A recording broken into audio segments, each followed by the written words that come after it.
Warning. Some viewers may find the following video offensive. Viewer discretion is advised. Elite FPL, baby!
Warning. Some viewers may find the following video offensive. Viewer discretion is advised.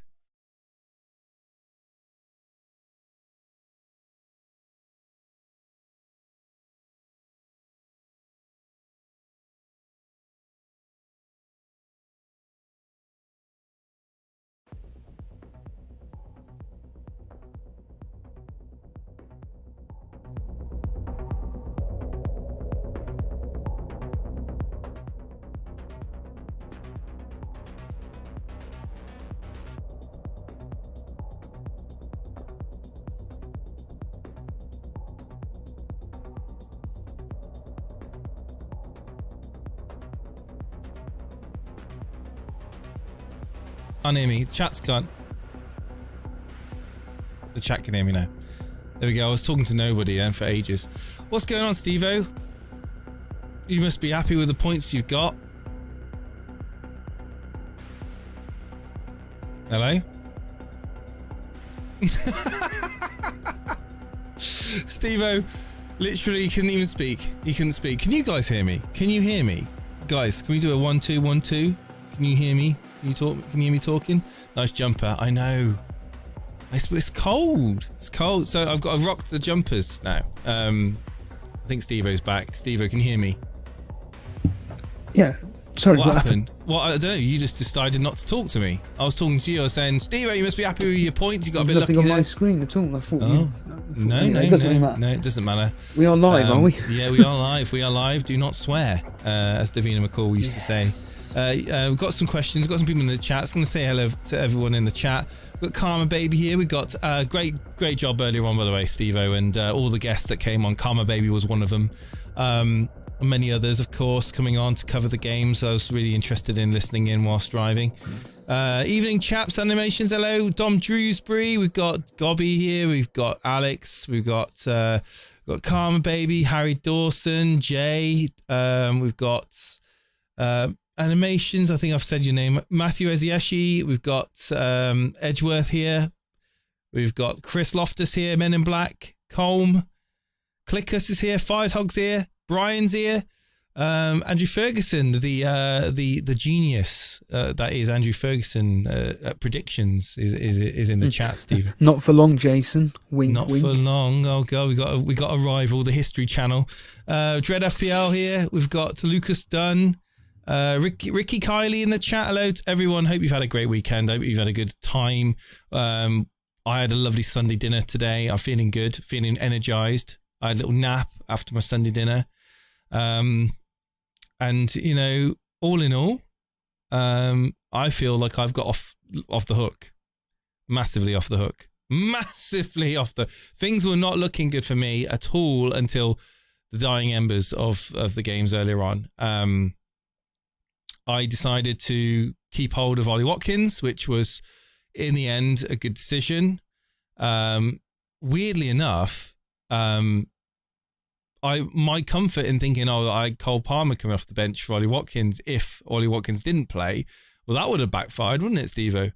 And of course, you know, he did play. Not only did he play, he played 90 minutes as well. Even Karma Baby was pretty amazed at that. So he must be knackered. And I'd imagine he'll be fine. He'll be fine for midweek, I'm sure. But these are young football players. I mean, they're Premier League players. They're good enough to play 90 minutes, surely. Hello to Andre D, Peter Scullion in the chat too. We've got people talking about their points. I've got some questions. Jason, you missed an amazing commentary team today. I didn't. I listened in for large parts of it. It was great. It was brilliant. I benched Gordon over Palmer, said Firetog. Oh, no. Was it your decision or was it a decision that was planned? Genuine question, not trolling. Karma Baby, great move by me. Watkins to Isaac, absolute genius. So the amount of people that did Isaac in, Nunes in for Watkins. I saw somebody post in the Discord earlier on that they did Son to Mbeumo. Oh God, I can't remember what it was now. I'll tell you now. It was. I can't find it. I don't know where it was. I can't find it. It was two moves and they were down points and they were unhappy because they did the moves. But in the end, they made sense. The moves made sense. So many people are doing the same moves. I don't know if I would have taken Son out purely because like he's the real focal point for Tottenham. And Tottenham, barring the last three or whatever games, they've been pretty decent.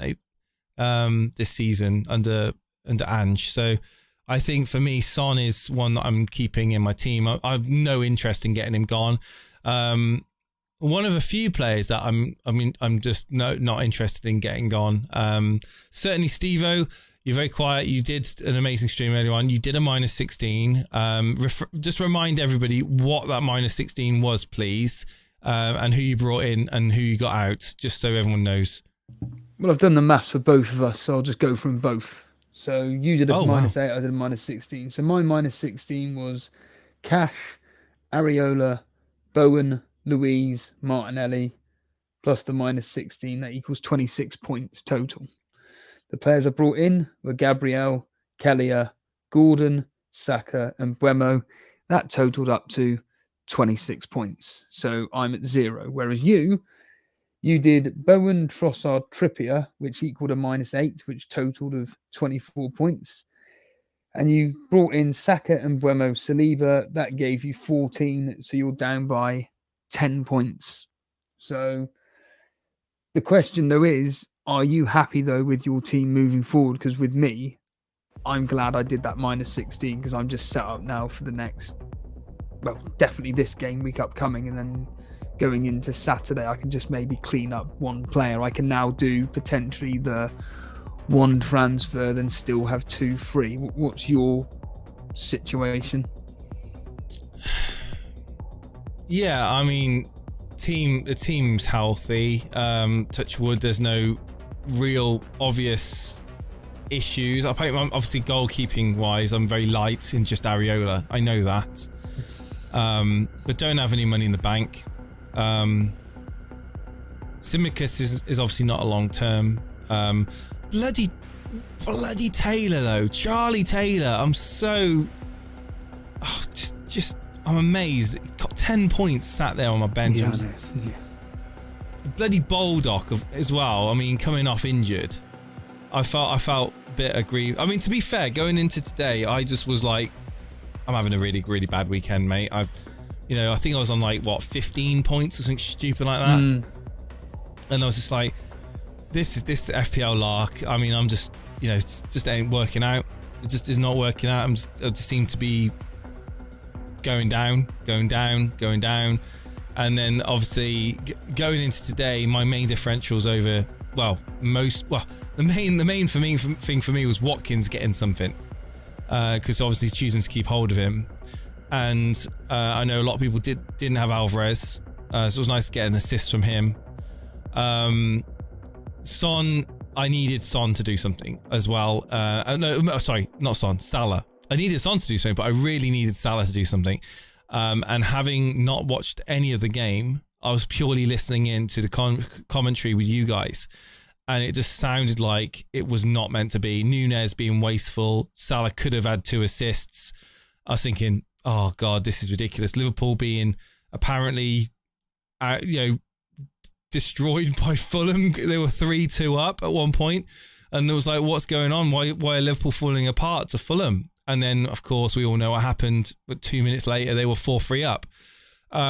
Salah getting an assist. Don't know the assist. I don't know what type of assist it was, but I do know what type of assist that Haaland one was, and that is not an assist. That first one does not touch him, mate. Does not touch Haaland. I watched it in the game 4 or 5 times on different angles. There's no touch on Haaland at all. How he was given that assist is bollocks, man. Absolute bollocks. It's purely FPL biased. 100% FPL bias. And like there's no deflection on the ball, there's no impact at all, and obviously the ball gets played in by who it was, Alvarez, I think it would have been.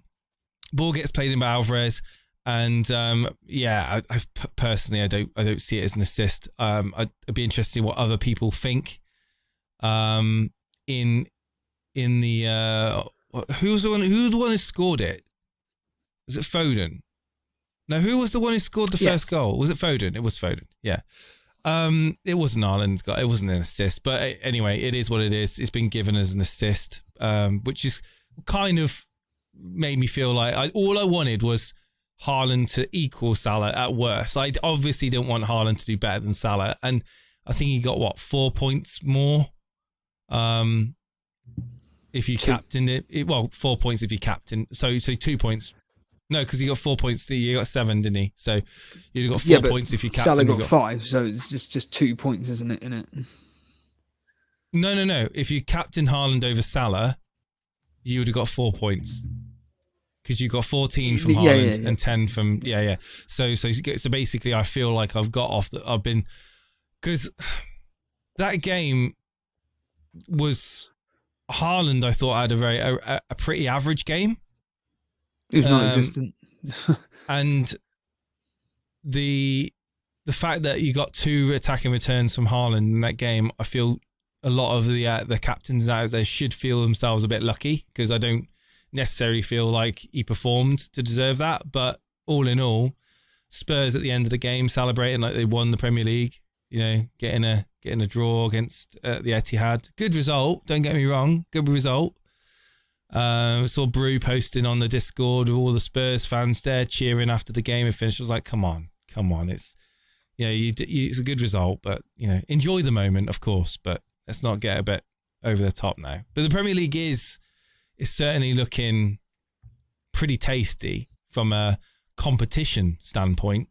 With Man City dropping points today, they dropped down to 3rd place. Arsenal, Liverpool ahead of them. And by all means, I believe the run-up for Arsenal, they've got some nice games. Both Arsenal and Liverpool got some nice games coming up. Man City have got a tough one next against Villa away.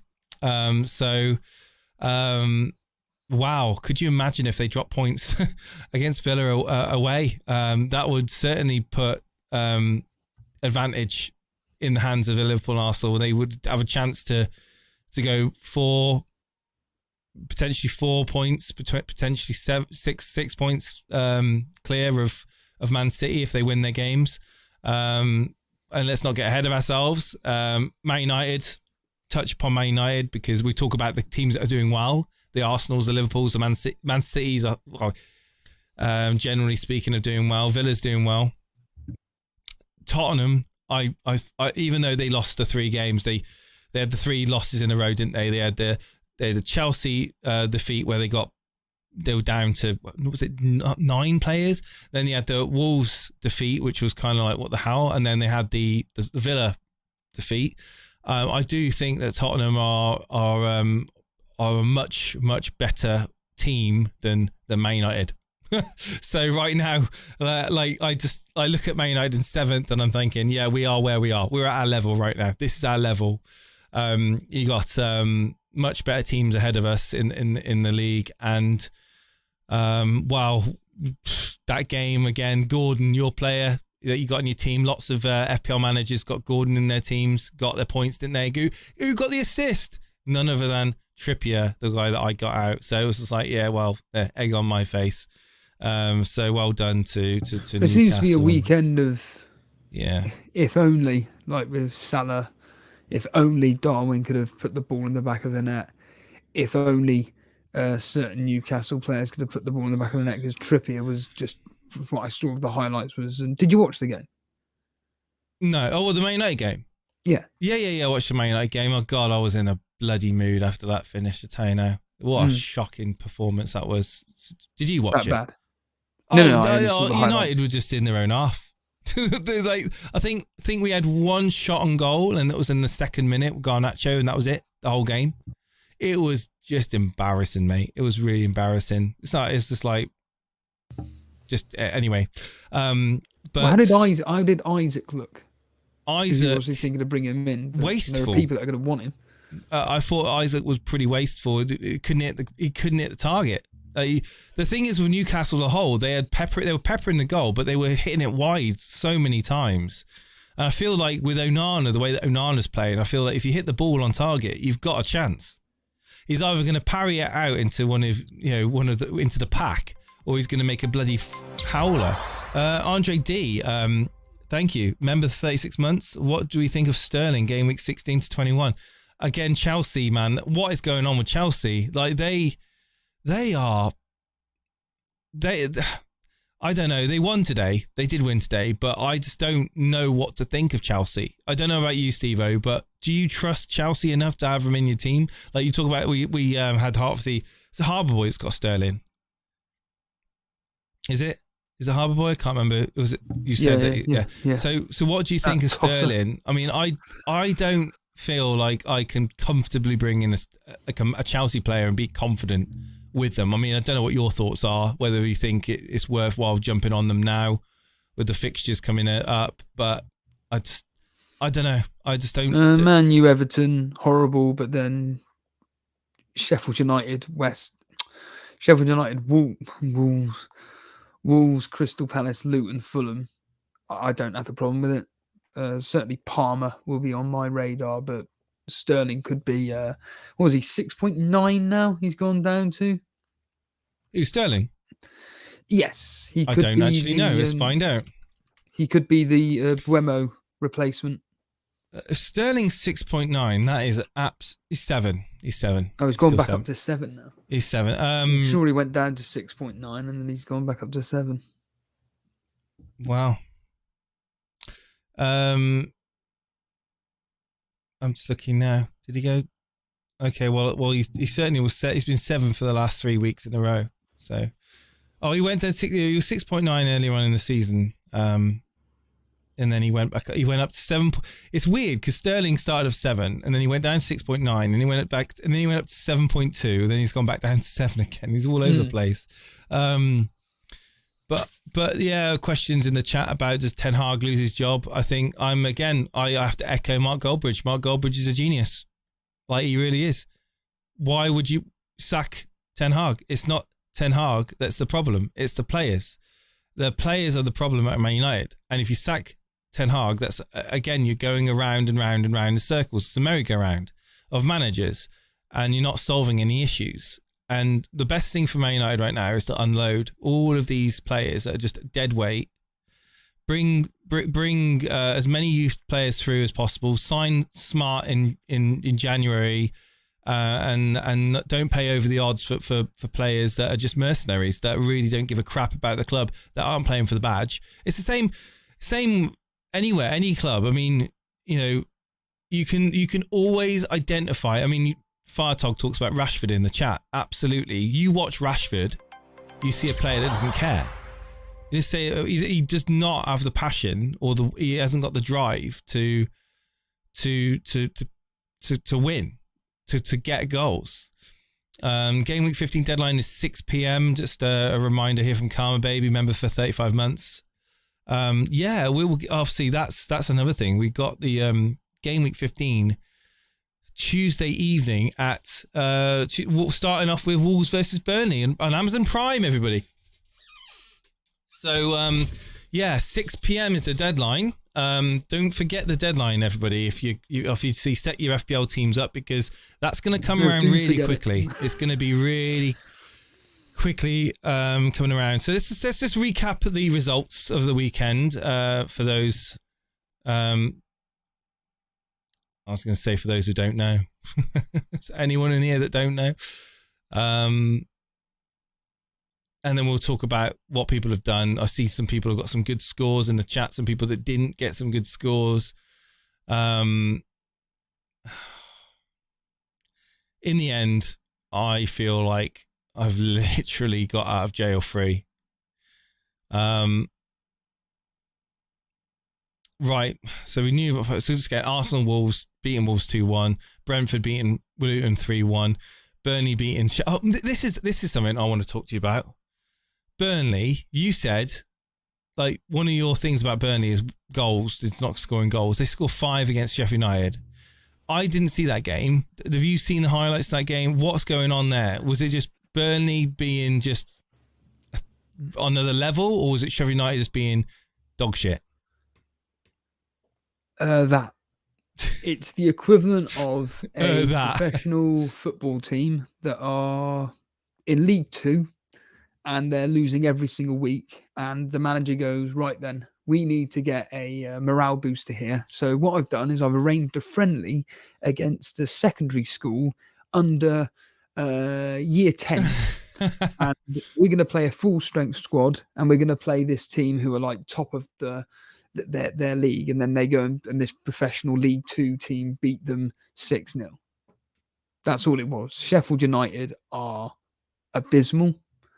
If you're allowing the likes of Vitinho, Taylor, Trezor, Koleosho to run rings around you, then you need some serious looking at. And trust me, we've got Wolves next away, and they're going to batter us. That's going to be 2-3-0 to Wolves, and anybody with Hwang in their team, well done to you. He is a captaincy option as well. Chat Sports saying that. He's saying tempted to captain Hwang.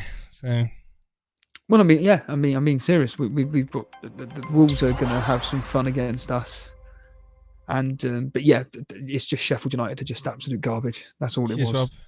Rob Jones there with the 36 months. How do you all? Games coming thick and fast. Maybe lots of rotation on the horizon. Rotation. A word that's not been spoken about much of recent, certainly not on this channel. I must admit I'm not too concerned at the moment with rotation, but it is going to be something that is going to creep in. I think at the moment, people's benches are strong enough to cope with rotation, right, Steve-O? And I'd be more concerned about people that have got, you take my team as an example. It's, well, Gabriel, will he be dropped? Will Shimmercast be dropped? Well, yeah. There's a small possibility that both those two can be dropped. Mm-hmm. Who have I got on the bench? Lascelles, which is perfectly fine. Yeah, good. But Kabore, it's not great. So it's the same as Palmer. I mean, admittedly, why was he dropped today? Probably because he had a little niggling injury, but the fact he came off the bench, it tells me that actually he was fine. So maybe there is a small possibility of rotation for certain players. But this is what I said to you about why I did my minus 16, because I brought in players. Ironically, I've just mentioned Gabriel, but they're all guaranteed to start. Salah, Burmo, Gordon, Saka. The How much is Gordon? 6 million now. Wow. What a buy. Good. He looks good. He looks really, really good for Newcastle. Oh yeah, he's one of their standout players. And then he's away at his next at his former club as well. We're talking about it's going to be a really difficult game. Just finishing off these games then, Steve-O. We've got Nottingham Forest losing to Everton. which was, yeah. I'm glad I didn't play Chris Wood. Fucking hell. Wow, yeah, this is the thing. You've got him as well, haven't you, to decide whether or not to play each week. Well, you've answered your question. I won't be. Yeah, and then you got the Newcastle game. Newcastle, Man United, and it could have 1-0. It doesn't really say much about the actual game. The game was very much one-sided. Newcastle could have scored 2 or 3 quite easily in that game. Bournemouth drawing against Aston Villa. A resurgence of Bournemouth, Steve-O. They seem to be clicking quite well as a unit, especially at home. And Semenyo again coming up on the radar and doing well. Solanke involved. Do you think people should be looking at Bournemouth, or do you think that there's much better options at reasonably similar price points? I think once Bournemouth fixtures start to turn, which is around about now, give or take, with their upcoming fixtures being, once it loads up here, which are Crystal Palace away next. Which ain't too bad, actually. The Man United away. Man United is not at the end of the world, is it? Let's be honest, they're not exactly the half. But then they got Luton, Nottingham Forest, Fulham. Those next 3, yeah. I think that yeah. if you're Alex Volo and you own Solanke, you're going to be happy. Do you think that maybe Alvarez owners could be considering just a switch over to Solanke or Semenyo? Well, I wouldn't be looking at Semenyo, but let's just put it this way. The thought Solanke has literally just crossed my mind. But I'm not going to do it yet. I'm still sticking with Alvarez, even though I'm not particularly happy at keeping him. But look, Aston Villa, Luton, Crystal Palace, I'm just sticking with him for now. Yeah, Semenyo, I'm looking at his... You say you wouldn't be looking at Semenyo. He's 4.6, and the minutes that he's played... He hasn't been doing that bad, Steve-O. No, I had a choice between him or Chris Wood. I'm looking at the minutes he's played. He's not played a lot. He's been, I don't know if it was injury, but he's missed out. He missed out earlier on in the season from game week 4 through, was either out of favour or injured until game week 10. He got 9 points in game week 10 with a goal. Then game week 11, he played City, so yeah, just 19 minutes against City. He played 80 minutes against Newcastle, again a very tough game.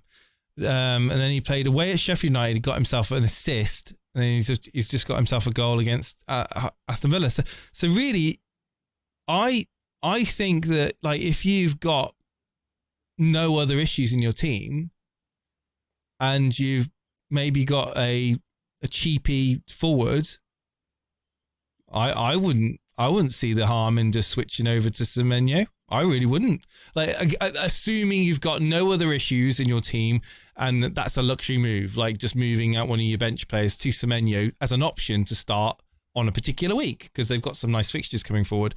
Bournemouth, one to watch, I think, Antoine Semenyo.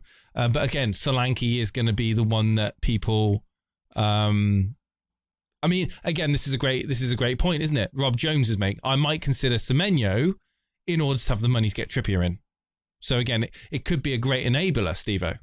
Could be a great enabler for some people. But again, Solanke will be naturally the one that people prefer and pick over with the more minutes played, and certainly with the points he's been bringing in too. So. Okay, and then again, we'll go on to today's games, or further on to today's games. Chelsea beating Brighton. Now, I was following you guys. It seemed like Brighton may have got back into that game in the second half. It seemed that they brought on a few of the big guns. I think Pedro came on. I think Mitoma came on. Were you surprised that Chelsea were able to score 3 goals at home? No, because they're playing a team that concede lots of goals. Admittedly, one of them was a penalty, but this is what's happening with Enzo Brighton. Picking up 2 goals. Yeah, they're making too many changes. Desirably, because he's concentrating on Europe. That's all he cares about, Europe. He don't give a stuff about the Premier League. He knows he's got a good enough squad to get by games like Burnley and Fulham and Wolves, etc. You don't if and when necessary to bring on the big guns, which he did today. There's a small opportunity they can take advantage. Now, by all accounts, according to Edgeworth, Brighton were all over them in the second half, but they just, clearly Chelsea defended well enough to keep them out. They were denied a last-second penalty, like I think it was the 101st minute. Who was denied? Brighton, 101st wow. minute penalty, VAR. Do you know if it was controversial or was it? I don't know. Okay. Again, well, we talk about officiating. We'll move on and we'll talk about the issue in the Man City Spurs game, which I watched, and the whole. Did you see that? Oh yeah, I watched it. Yeah, we'll get onto that because there's definitely a talking point there. And then we got Liverpool beating Fulham 4-3, which was kind of a roller coaster game of backwards. Well, certainly Fulham going ahead 3-2, and I thought, wow, this is what a game this must be to watch. Especially for a neutral. And what's going on? I think you were saying to Dread, what's going on? This big child challenges Liverpool. What's happening? And he's like, I don't know. Oh, we've been ripped apart. He says, and then I'm looking at it, and I think in the 85th minute it was 3-2 to Fulham, and then in the 87th minute it was 4-3 to Liverpool. Alexander-Arnold coming out and scoring. But again, it's the same old, isn't it? Same old Alexander-Arnold. Brilliant going forward. Great decision making going forward. Great in set pieces. But going back, being defensive responsibilities, he wasn't very good from what I heard, and also errors by Van Dijk as well, which has become more common these days. Whereas obviously the earlier Liverpool days, Van Dijk was literally defender of the year. Essentially, he couldn't do no wrong. So do Liverpool have issues? Wow, conceding 3 goals at home to Fulham. Was it just an off day, or is there real problems at the back there for Liverpool? I think it was just an off day. I've seen the goals. It's just a defensive lapse in judgments. And to be honest with you, this was just a freak result. They've conceded more goals today than they'd conceded in the previous 6 home fixtures. So, like I say, it was just a freak result for Liverpool. Almost a great result for Fulham, but taken out of their hands at the last ditch, really. And we talk about Salah. He got an assist out of 4 goals. Is that enough? No. Is that enough? No, it's a simple answer. And I think it's more the fact that, as Cal kept saying, it's not Salah, it's who's up front. And I think that maybe Klopp may have a decision to make whether he gives Gakpo a run of games now, because I think he's. Well, this is the thing. How patient are you going to be over a striker that's just not performing? I mean, when he first got into Liverpool, he seemed to be making the right moves and making the right decisions in where he was, but his final product was just not there. Rolling, 8 months down the line, how much further on are we? And anyway, and then we've got the West Ham Crystal Palace game. Kudus, this name's coming up a lot. Kudus, seeing his name all over the place. There'll be people that have got him. There's people who've got him in their teams. Well done for that. Edouard again, another one that's popping up with the goals again. Great differential for some people, I'm sure. Edouard's picking up 3 bonus points, incidentally, and Kudus getting 2. Does it say Cy Bellamy got Soufal? Yeah. Wow, nice one. Nice one, Cy. My defence was a bit shocking this week. So nice one on that one. So yeah, West Ham, Crystal Palace. I saw bits of it. Pretty open game from what I saw when I got to my sister's house and I had it on the TV. The second half, I felt was relatively even. I thought that Palace were going at West Ham more for large parts of the second half. But if you'd have said that it I feel like either team could have stole a win. over the course of the 90. So maybe it was a fair result. Fair result, 1-1. Yeah, then, I think both teams are draw. Both teams in the final third were just pretty poor, really. Bowen was non-existent. If someone had told me beforehand that's the kind of performance Bowen was going to have, if I knew that Bowen was going to start and it was like a decision of, do I get rid of him or not? And if I'd have found out that was going to be his performance, I would have just got rid of him. He didn't look on it at all. He may not be fully match fit, mate. He looked fit to me, but I know what you mean. But he looked fine, but I just don't think he was given enough carrying service. An injury or something like that. No. He just wasn't given the service. To be honest, he was playing a team that weren't allowing him that in behind the ball or whatever it is, in behind the defenders to latch on and blast it in. Before we move on to the Man City Spurs game, just a reminder, this is a Sunday surgery. We will be taking anyone's calls that comes on to get on with us and talk about your team, about your weekend. Get yourself in the Discord. The Discord is at Elite FPL. We've seen people in the Hangouts earlier on. Come and join us. Myself and Steve-O's in the waiting room, in the on-air channel now. Get yourself in the waiting room, post your teams in the screenshots channel. Let's share with you the ups and downs of the weekend. Particularly interested in hearing from the teams that may not have done well as well. It's always great to see that and what they're thinking of doing to change up their teams. Then we've got the Man City and Spurs game. And before we move on to that, if you are new around these parts, hit that subscribe button, like the stream. It helps us out massively. Man City versus Spurs ends up 3-3, Steve-O. In a few words, how would you describe it? Did you watch it? I watched every second, yeah. I think that if Doku actually looked up and realised Haaland was free, I think it could have been an absolute disaster for Tottenham. But they're lucky that Grealish didn't start and Doku did. I just agree with Nuclear Atoms on Twitter. I think that they look much more balanced when Grealish came on, didn't they? Oh, yeah, I think they look more threatening. No, taking nothing away from Doku. Doku is individually a very good player. But when players work out what he's going to do, you can defend against that, and you can certainly. He gets predictable. That's the thing. He needs to change up his game and add a few more unpredictability elements to his game. Whether it's just like even just looking for the inside pass more, and looking, like you said, head up, looking for where Haaland is. Haaland is best when it's played through early, isn't he? He likes to get on the end of it and charge through, but. Or just stand up. Or what Grealish does was standing the ball up for Haaland. It's another one that Grealish does well. He likes to stand the ball up in the penalty area for Haaland to get on the header. Again, that's what I feel was lacking for City. But yeah, sorry, carry on. Well, like I said at the start, well, not even the start of the season, whenever it was, it's like last season was a God saying to him, "I'm going to give you the goals this year, but next year it ain't happening." And the chance that he had today. It's last season, he's put it in the back of the net every single time.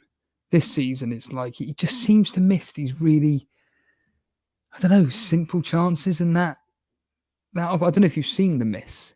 It's horrific. The Haaland miss.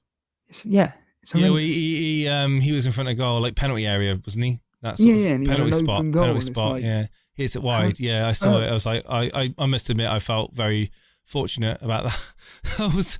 Because I think Grealish scored from that pretty much same location towards the end as well, didn't he? Yes, yeah. And slotted it past the goalkeeper. Again, he got himself to it. He's got 2 assists. He's certainly came through with some points for captainers. But are you overly happy with his performance? Probably not. Not him, no. But again, really Salah, it's the same. It's a similar sort of thing. Like Salah's, arguably missing out on points because of lack of cutting edge finishing. Haaland's missing out on points because of service being not provided at the right moment in time, and kind of feeding on scraps. But Haaland, you would put money on him scoring chances like that. There is obviously the talking point obviously he was heated in the end. I think he got a yellow card. That's going to annoy you as a captainer. Yellow cards for shouting back at referee. Hold on a minute. Referee. He, I don't know if you've seen, he actually tweeted out about the referee decision, and I don't know what the Premier League stance is on that. But could he get a red card for that? Sorry? Could he get given a second yellow situation? Well, the game's over now. But well, no, but you can still get a second yellow. League could take They could take retrospective I don't think they will. action. I don't think they will. I know they won't, but they can. They can, but I don't think they will. The fact that he's come out and literally tweeted a retweet of that decision. Well, all he's done is what the W2. He's just basically saying what the F at the end of the day. I think that the referee has had a moment of panic. No, having been in that, I can tell you now, I've been in the exact same position as that referee. I've exactly the same situation. I went to play Advantage. This was years ago. I went to play Advantage for a team, and the ball got kicked forward, and I didn't see anything coming of it as the ball was, and I just blew, and I didn't wait. I was too eager to blow the whistle for a foul, because this is another thing. Like when you're refereeing, if you're blowing the whistle too late, you get the players on your back, because the players are thinking that you're just reacting to the manager or the people on the side of the pitch, and you're not making the decision yourself. The later that you blow, like say a challenge comes in, you wait a few seconds, then you blow up as a foul, the players get on your back.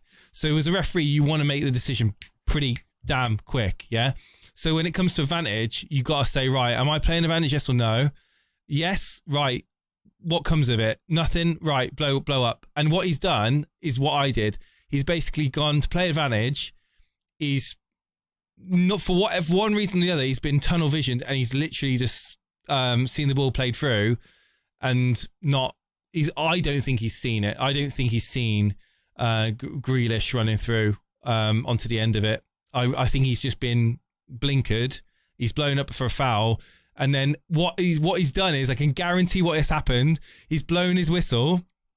He's blown it too early, and he's seen Grealish on the end of it. And I tell you now what's going through his head. I can tell you now, he's saying in his head, oh fuck, oh fuck, oh fuck, oh fuck, because he knows he's just effed up. He knows he's just messed up massively. But as soon as you blow the whistle, that's it. You've blown your whistle. You can't turn around and go, oh, carry on, advantage. You can't do that. As soon as you blow your whistle, that's it. And I did the same thing. And then I had the players coming up to me giving me shit because I've blown a whistle.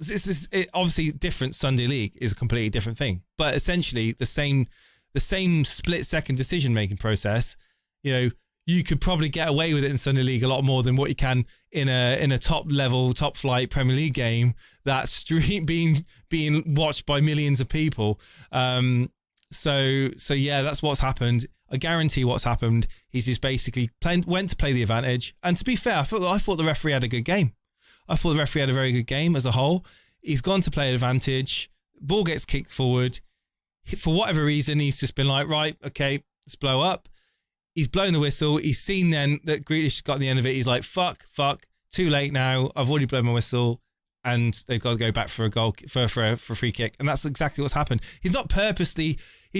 I can tell you now, there are people out there now that will be conspiracy theorists that have been like, he saw Grealish and he's blown up and he's tried to stop a goal. That's not the case.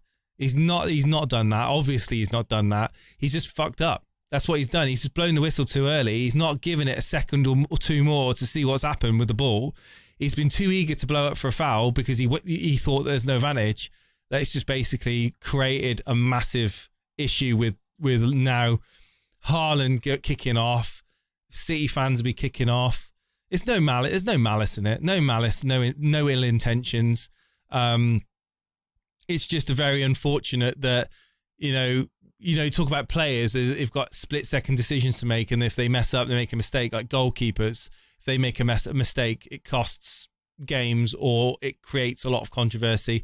It's the same with referees. I mean, the referee has got a massive influence in the game in the sense that you know, that ball gets played through to Grealish. He's one-on-one with the goalkeeper. Does he score? Yes or no? Who knows? But I can tell you now, I promise, like, he is now kicking himself massively, and he's reliving that moment in his head over and over again, and he's like, why did I blow the bloody whistle? Why couldn't I wait a few more seconds? Why did I blow the bloody whistle? Because he would have seen Grealish on the end of it, and he'd been like, and you could tell by his face as well. You could tell by his face when all the City fans were going around him, he was like, fuck. You know, and you can't turn around now. You can't turn around and go, yeah, my mistake. Sorry, guys. You know, he's just got to stick with it. And let's not lose track of the fact that it is up to the referee to play advantage. It's completely up to the referee. No referee has the obligate. They're not obligated to play advantage. They literally decide there and then, is there a way we can just play advantage and just let the game carry on? If they want to, they can blow up every time. Every time they can just blow up if they want to. But the best referees are the ones that let the play go and play the advantage. We've seen time and time again, advantage be played and a goal coming out of it. It's a very unfortunate thing. I feel sorry for him. Simon Hooper. He'll be kicking himself tonight. He'll be really kicking himself. That'll stay with him. That decision today will stay with him, and he'll be upset about that. Shocking from the ref. I'm a Liverpool fan, but you can't be having that happen. It's just a shambolic. It's just a mistake, Dom. It's just a mistake, and unfortunately, referees, if they make a mistake, like goalkeepers, you make a mistake as a referee, you are completely. You could have 89 minutes of being an amazing referee and doing everything right and getting all the calls right, but you fuck up one time. No one's going to remember that 89 minutes of you doing well. And that's what's happened here. I thought Simon Hooper had a good game. I thought he had a good overall game, and it's now that is going to be what's in the focus. And that's going to mean there'll be people calling for him to be off games next week, midweek. There'll be people calling for him to be disqualified from refereeing in the Premier League. I mean, come on, let's just behave a minute. We're all human beings. I feel sorry for referees because, you know, there's a lot. Obviously, there's a pressure on them, but you know they do have a split second to make a decision, and hindsight's a great thing. Hindsight's amazing. You should have given 3 more seconds for that to see what happened. But yeah, it is what it is. It's done now. And all in all, how many times have we moaned about referees not playing advantage? Let's be fair. It's not very often we moan about referees not playing advantage. Generally speaking, I feel that they get it right most of the time. 9 times out of 10, I feel they get it right. They play advantage when they can. So I don't think this needs to be the talking point, you know, for the next 24, 48 hours. I think it's just one of those things. Just get over it. Let's move on. And if he does it again, then it needs to be sorted out. Obviously, it needs to be addressed. More pressure than the South Devon Sunday League. Yeah, South Devon Football League is what I used to referee in. Yeah, South Devon Football League. As an Arsenal fan, I'm unhappy at 1 point. I'm happy with that 1 point. Yeah, I mean, great result for Tottenham. And let's be honest. Grealish still had to do. He still had to score. There's no guarantee he was going to score that. Let's not ignore the fact that Grealish would have been caught up anyway. Yeah, it could have been. Yeah, I mean, that like I said, there's no guarantee he would have got to the penalty area inside the box, being able to have a clear scoring opportunity. But yeah, that's the weekend's games, guys. So yeah, are you happy? Yes or no, chat? Are you happy with the FPL? Are you happy with the football this weekend? Has your team done well? Let us know your scores. Put your scores in the chat and get yourself on Discord if you want to talk to us. Wow, that's a lot of talking, Steve-O. Jeez. Yeah, it's just been one of those weeks where we've had. How many goals have we actually had this week? We've got 6, 7, 8, 12, 15, 18, 20, 22, 24, 25, 26, 26, 31, 34, 35, 36, 38 goals. 38 goals. And how many actual, quote, popular assets actually did anything? Well, In the Arsenal game, we had Saka and Zinchenko. So that's 2. And Bremo. Brentford and Buemo, 3. You then go into the Burnley game, nobody. Everton, Charlie Taylor. nobody. Newcastle, Trippier, Gordon, that's 4-5. Yeah. Aston Villa, Solanke, Watkins actually. Watkins. That's 6. Arguably DRB, maybe? DRB, that's 7. Chelsea, Brighton.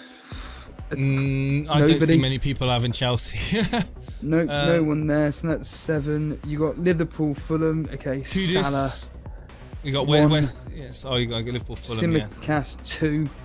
And then West Ham, Crystal Palace, maybe Kudos, but I don't think he's a popular pick. Kufal, not really. And then in the Man City game, Edouard, maybe. He's not popular. He's not popular. And then in the Man City game, Foden at a push and Son. So how many is that? 11? 9, 10 people from really popular assets. I want Alvarez. Well, but again, he's not exactly. He's dropping in ownership, isn't he now, Alvarez? Well, rightly so. But you think about like 3 goals and Haaland gets 2 assists. In the Liverpool game, 1 assist from Salah. That's just shocking. In the Chelsea game, nothing from Sterling or Palmer, albeit he didn't play. 2 goals from Aston Villa. To be fair, Watkins getting a double digit. That's good enough. Yeah. Brentford and Burmo getting just 1 assist from 3 goals. I don't think that's good. And in Arsenal scoring 2 goals. Yeah, Saka, I suppose. It's just been a very odd game week this week. And that's why I think next game week starting on Tuesday, I think it's just going to be continuation of just lots and lots of goals, to be completely frank. And I just think for most people, just leave your teams as they are. Genuinely. I mean, are you thinking of doing any transfers? Just leave your team as it is. Thinking of maybe getting that Juan in, Who for? Huang. Who would you take out though? Because your team is fine. Yeah. Palmer. Okay, but then who would you bench? Well, we just brought him in, Steve-O. No, I'm just thinking. I'm just thinking out loud right now. I'm nowhere near at a point where I'm actually deciding on moves that I'm really gonna think about. I mean, look, my team set up for next week. I mean, just share it on the screen here. Nothing wrong with it. Nothing wrong with it. I mean, Baldock's going to get relegated to the bench because he's got Liverpool at home anyway. Is he? I don't even know what his injury is. Is it not? Oh God, is he out now? He'll be out now. I don't know how long for, but yeah, he'll be out for a while. Your man Charlie Taylor's against Wolves. He ain't playing. It'll be Mitchell at home to Bournemouth, which is a tough game. I think that'll be a good game. Then I've got Saliba, Simicast, Areola away at Tottenham. The best I'm hoping for there is save points. That's what I'm hoping for is just save points. Please give me just a couple of save points. Give me 3 points. I'll be happy with that. That's the most I'm hopeful for. Son, Salah, and Buemo Saka, perfectly fine. Watkins, Alvarez, Haaland. Just, again, I don't need to make changes to the team. I do have a transfer, but do I need to do it now? No, not really. There's nothing that's immediate that I need to sort out in my team. And I'm sure you're probably thinking the same, looking at your team as well. Yeah, like I said, I'm not touching my team at all. I'm just leaving it until game week 16. Captaincy, though, I haven't decided my captaincy. Well, you're meant to if you're not captain in Salah. Anybody is, basically. I mean, serious. They're going to, in my personal opinion, this upcoming game week, off the top of my head, best captaincy options in this order: Salah, then another Liverpool attacking player, and then it's Mbeumo.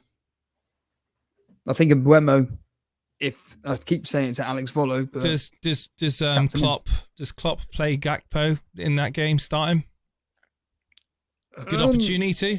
Good opportunity. There's a very good opportunity to play him. Yeah. No reason why not. I don't think. I think that Nunes has been given a lot of time and a lot of chance now to prove his worth, and I think Gakpo has been sitting on the fringes for quite a few weeks now, hasn't he? So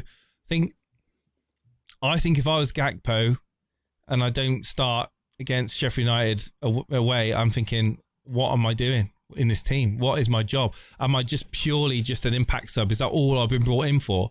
And am I happy about that? Am I happy of just trying to be an impact sub? I don't think Gakpo is an impact sub. I don't think that. I think that I think he needs to get given some time.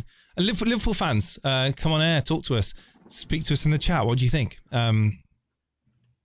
Talk about the chat. I did ask you guys to let me know how you've done this week. Shaguer, 67 points. Haaland, Alvarez and Son, 29 points between them. Save me in the last game, back up inside the 100k. Yeah, again, it's a similar sort of story to me. I was thinking of going cash to Porro, but I think I'll play double Newcastle defence. Yeah, I mean, definitely. -8 didn't work out. It says no weak foot. My -8 didn't weak foot. Oh, come on air. Tell us about it. Why didn't it work out? 55 points, Karma Baby. Another red arrow. FPL's just been crap this season for me, but up the Villa. Well, I'm not happy, says Troy, Cadigan, Watkins and Taylor on my bench.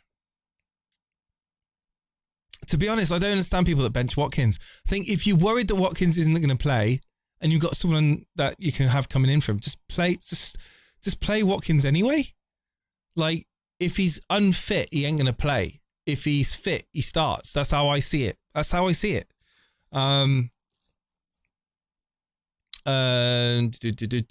cheap defenders to get in, Steve-O, says Maestro. Best cheap defenders to get in. I was thinking... Lascelles? Arsenal. Why are you saying no to Lascelles? It's 4.1. Well, yeah, no, I know that, but I'm just thinking from the best defences in the league. I mean, yeah, Newcastle are one of them. Ironically, I think Lascelles is a big one, you know. Maybe looking at a Chelsea defender, possibly from game week 16, possibly. But again, yeah, probably Lascelles. Looking at that, to be completely honest with you. Do you think I should just do Mitchell to Lascelles? He's got Bournemouth at home, which I don't think is going to be good. I think Bournemouth would be up for that. And he's got Liverpool and then City away. The simple answer is, yeah. How much money have you got in the bank? Nothing. Nothing, no. And how much is Mitchell? 4.6. Lascelles is 4.1. Mitchell is 4.6. Yeah. I'm right. Okay. What do you reckon, chat? Should I bring Lascelles in? Do your line. Copying me, are you, Jason? I have no... Well, hang on. Well, have you got Lascelles? Yeah. Oh, you did? Well, I didn't even realise. You didn't play him, did you? No. Why didn't you play him? Because Tsimikas had a better pitch. Yeah, Tsimikas. Yeah, okay. On paper was better, yeah. United were never going to score against Newcastle, though, mate. Come on. Not at St James's Park. Well, they nearly got that very, very, very, very jammy goal. Which one was that? The Anthony one. That was offside. I mean, it was extremely close it looked. I mean, imagine that. I didn't even remember that. That's how much I thought of that game. Why not do it? Jason says Ramanathan in the chat. Animation. And Lascelles is going up. Is he really? Well, it doesn't take much to go up when you're 4.1. Let's be honest. The one that Maguire was. Oh yeah, the one that Maguire was offside. It hit Maguire. Actually, yeah, I remember that. Would he have been onside if Maguire didn't touch it? I don't know. I don't remember. Bring in Dubravka. That's not a bad shout. But how long's Pope out for? Well, apparently he's dislocated his shoulder, so. Oh, that could be a good one.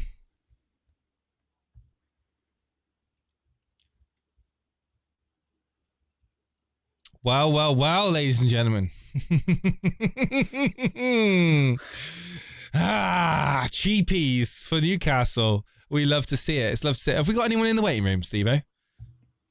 There are people there, What rank are you? animations. I think it was clear that Pope dislocated. It didn't look clear to me when he fell down. He just was like, he stayed there, didn't he? He stayed down for a few seconds before putting his arm up. Whenever I've seen people dislocate their shoulder, it's generally, you can see it kind of pop, and then you can see them go, you kind of get the idea. Sorry, in all seriousness, I hope that Nick Pope gets better soon. It sucks that he's injured, but Dubravka's not a bad shout. Gordon's better at the moment, says Ramani. I don't disagree.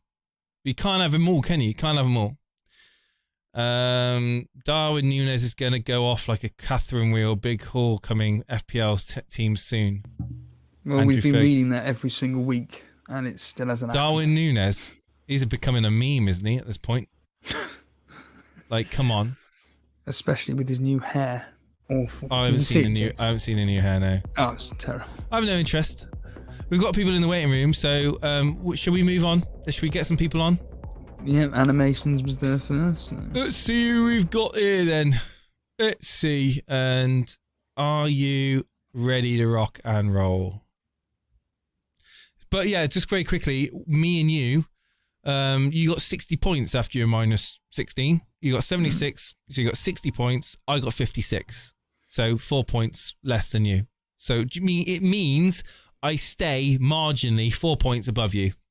Marginally. There's Watkins today, wasn't it? I got no differentials today whatsoever. My Watkins to your Gordon, and really it was. Well, I'm trying to think where else I got the points from, because it was more back today, and it was Watkins versus Kellier. That's what it was, and Watkins. Because you had obviously, but I'm just working out where else I got points that you didn't. To even it up, because obviously you had the 12 points from Trippier, didn't you? That's a massive amount of points. What did I get that you didn't then? You had Saliba 1 versus 1 2. 1 point, yeah. But where did I catch up on the Trippier points? It was Watkins. No. It can't just be Watkins, because you had. Well, no, because you were ahead of me, weren't you? You had Gordon. No, because I'm only 4 points. Oh, yeah, I've you did the minus 16. Because you were 10 points ahead of me. Yeah, you did the minus 16. I've caught you up because I was 10 points. You caught me at 4 points. You've caught me at 4 points. That's it. Because you did the minus 16. That's where the points from. I was looking at it going, how have you not caught up more points than that? And that's because you did a minus 16. Right. Yeah. It's fine. It's fine, Steve-O. But the point being is that I've caught you up rather than the other way around. That's why Watkins today, doing what he did, was the biggest one to keep me above you. If he'd have done nothing today, and it looked like he wasn't going to do anything as well. I think Karma was saying he looked pretty rugged, pretty dead on his feet. At one point, he was Karma Baby saying that header was the best header he's ever seen. You need your head testing, Karma Baby. Get yourself on the Discord, ladies and gentlemen. Get on here. You go to Discord and type in Elite FPL on the server list at Elite FPL. Find us there. Right. Steve-O, who are we bringing on first? The animations, he was there. Animations, what's going on, man? You right? Animations. Oh, hello. God, you're quiet, aren't you? Can you hear me better? Yeah, it's not too bad. How's it going, man? You right? Yeah, it's going not too bad. How's it going with you guys? Yeah, okay. I suppose another weekend over and done with. 55 points. You did a minus 8, so you what? 47 points. How are you feeling? That's below average for a lot of. What is the average this week? Does anyone know? Is 20. That was from yesterday. It's not. Though. That's not 20. No, I think that if you've not got 60 points this week, you're starting to feel a bit crappy. You got 55. I've got 60. How do you feel? I feel okay because I think the moves I made, I thought they were good moves. Obviously, in the long term, it didn't seem great. Considering I had Lascelles on my bench, who I was originally going to start. But I thought United had enough in them to get a goal past Newcastle. And like I said to Steve earlier, never not back Newcastle at home because they're very well good at home. Mate, you should have listened to me. United, they are just useless, absolutely useless, especially against the top team. They might nick a goal against the lower half table team, but against top quality teams now, against Newcastle, against Villa, against City, Liverpool. We've got Liverpool soon. They're going to get battered. Top 10. Right, Shagir in the chat has given us the top 10k average is 60.5. And then overall 61 point. No, sorry. Top 10k is 60.5. Elite is 61.8, and overall is 54.47. So 54.4. So you are literally, obviously you did your -8 though. You have scored overall the average, but you've obviously had the 8-point hit. So, yeah, what are you unhappy with then? So obviously you benched Lascelles, should have played Lascelles really, but are you? What's your thoughts on Cole Palmer? Are you worried that he's going to be in and out, rotated around, a bit like a hokey-cokey situation? Or do you feel that, you're happy to keep him in your team because he's cheap? Well, I think I'm happy to keep him. I mean, I saw that on Twitter. People were saying that Palmer had a little niggle, and he's been playing quite a few games in the cup and all that. So, not particularly worried. So, I think we lost Steve-O for the moment. We'll hopefully get him back in a moment. I think he's coming back, but yeah. So points really. You're upset about Gabriel. Obviously the wipeout, the clean sheet for Arsenal affected lots of people. Some people have double Arsenal defenders, so that would have been upsetting. But generally speaking, looking at your team, obviously Areola, that was a bit of an annoying one that Palace scored, really. Did you watch that game? No, I was watching a bit of the Liverpool game, and then I tuned into Steve-O for about 20-30 minutes, and then I had to go off because Steve-O could not hide his happiness that Areola had conceded. It was written all over Steve-O's face. I was watching the stream and he was like, because I think just before he conceded, Steve-O actually, I think he's listening in now. I think he actually he was like, go on. Oh, he's just hit it wide, and I think you could tell that Steve-O just wanted Areola to concede. And then when Edouard scored, you could see the little joy on Steve. It was like a kid on Christmas morning. He just got obviously the Areola clean sheet. Well, that's because everybody owned Areola in the mini leagues. Wow, so I was in desperate need for. And then obviously Kelleher came through for you, didn't he? Well, you got 1 point less. I know. I'm being sarcastic.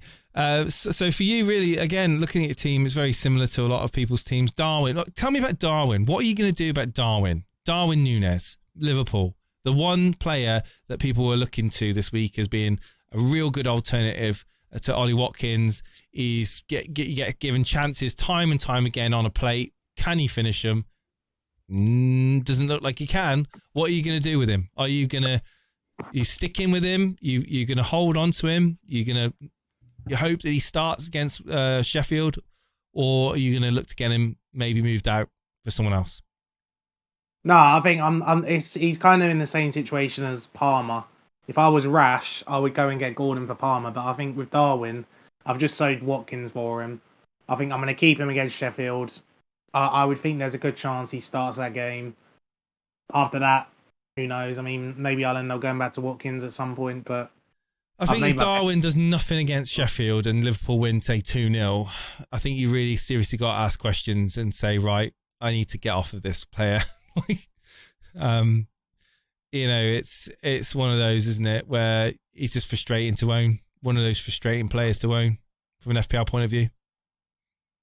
Yeah, I mean, for sure he is. That was one of the main reasons why I think to myself, why did I sell him for Watkins? But at the end of the day, I end up taking... Do you regret that now? Do you regret...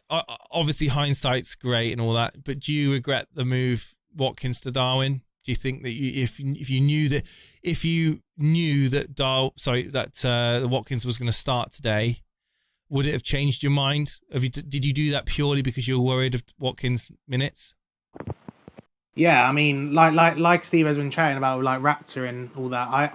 There was a tweet out that Focal was gonna get news on him. Oh, mate. Or something, and I'm one of those people that fell into the trap. Maybe I need to tweet out saying I know someone at that Villa Park that gives me all the information, and I'll do a stream and let you all know, and then I can get lots of viewers. I don't know. I don't like all this in the know shit. I really don't know it. I don't like all this crap. I'll be honest. I think it's embarrassing. It's got to the stage where it's become beyond parody with these large content creators. It's desperate. Well, I mean, no, it is. Like the general community that are on Twitter at that time, they're just desperately trying to get information, and you get trolls that have done it for years and years that come out with all this crap. I'm not saying. I mean, to be fair to Focal, his information has been pretty bang on. But the expectation, what I'm trying to get at is the expectation is so big now that these content creators feel that they have to. Oh yes, kind of they have to fit into that narrative of trying to get that information. You know, we've seen Andy that's fallen into this trap of being like the expectation on him to try and find information. Now Focal and others like that. Again, it's just one of those things that if they don't find out the information, the community gets on their backs, and it's just that's what the community's like. Well, I think it's a joke. Personally, I think it's bigger. The idea is it's a bigger conversation with anybody that's a very large content creator where they're known for something, and it's, oh God, I need to now build on it. Like, I'm not going to name a particular content creator, but it's no coincidence that since they've been doing rubbish at FPL, their viewership has completely gone down the pan. And there's others that used to be big content creators that, because they're not popular enough anymore, and all the bigger channels are completely dominating the market, that individual is now, he's basically getting the same amount of viewers that we do. So the thing is, mate, the FPL community as a whole are quite fickle. All right, and this is it. This is the thing. Like, you get 10,000 people watching you. You know, the speed in which they can turn and get pissed off and go against you is ridiculous. You know, and that's why I've always said hardcore loyal audiences are bread and butter for FPL channels. You know, the same people coming back, you know, relatable conversations and familiar faces in the chat is what makes me want to do this.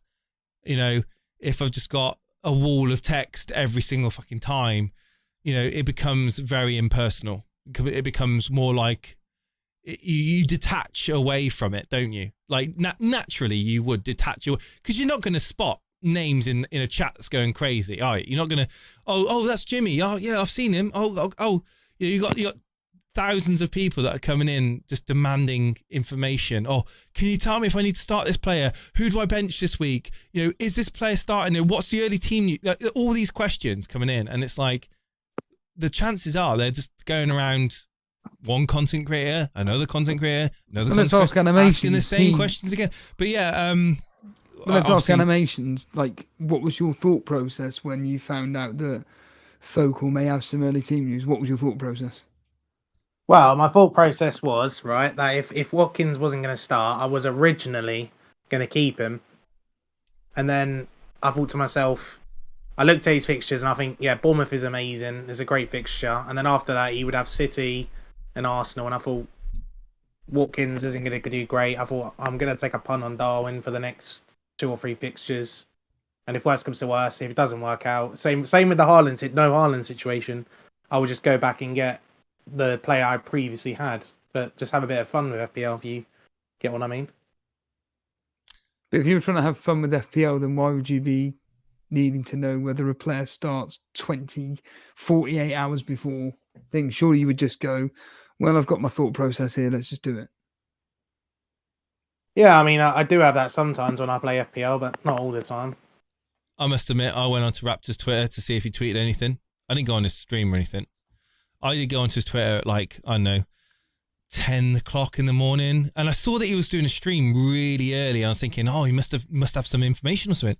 But no, didn't have anything. So I was like, I literally went on his Twitter to see if he had anything. I saw that he was streaming, but nothing was tweeted. because nothing was tweeted. I didn't go back. I went there once, and that was it. I didn't hear anything, so I just went. I wasn't hanging on the news. And in the end, I just kept my captaincy on Salah in the end. Well, I think Anguilla sums it up perfectly. It's just becoming a circus, and it's true. Like, each content creator are trying to outperform one another. They're trying to grab as many viewers as they can before the next big content creator goes on. It's no coincidence that, this one starts half an hour early before this one, and this one starts half an hour early. It just goes round and round and round, and and all they do. Well, to be fair, I mean, these when it becomes a livelihood, when it becomes your full-time job, the pressure does mount, doesn't it? Because you've got, well, yeah, obviously, and I think that it's a different ball game for us, because we just do this because we just genuinely do it for a bit of a laugh, and we like, and obviously have the people coming in that we enjoy talking to. But when you've got you've got money coming in purely from that, and you've got bills to pay and stuff like that, it becomes a completely different mindset. And I think that when you get to that level, that only by the way, only a very small percentage of FPL channels do get to that point. When you do get to that point, it becomes very much a business, and it becomes very much, right, I need to become more cutthroat with decisions, need to be very much more organized with my decision making, and I need to plan out things a bit more. And certainly, if there is going to be something that gives you an edge over another creator, you're going to grab it. You're going to grab it, and you're going to bring it in. And that's essentially what these in the nose have become. They've become a commodity for popular streamers to grab hold of and use to draw audiences. And I have absolutely no.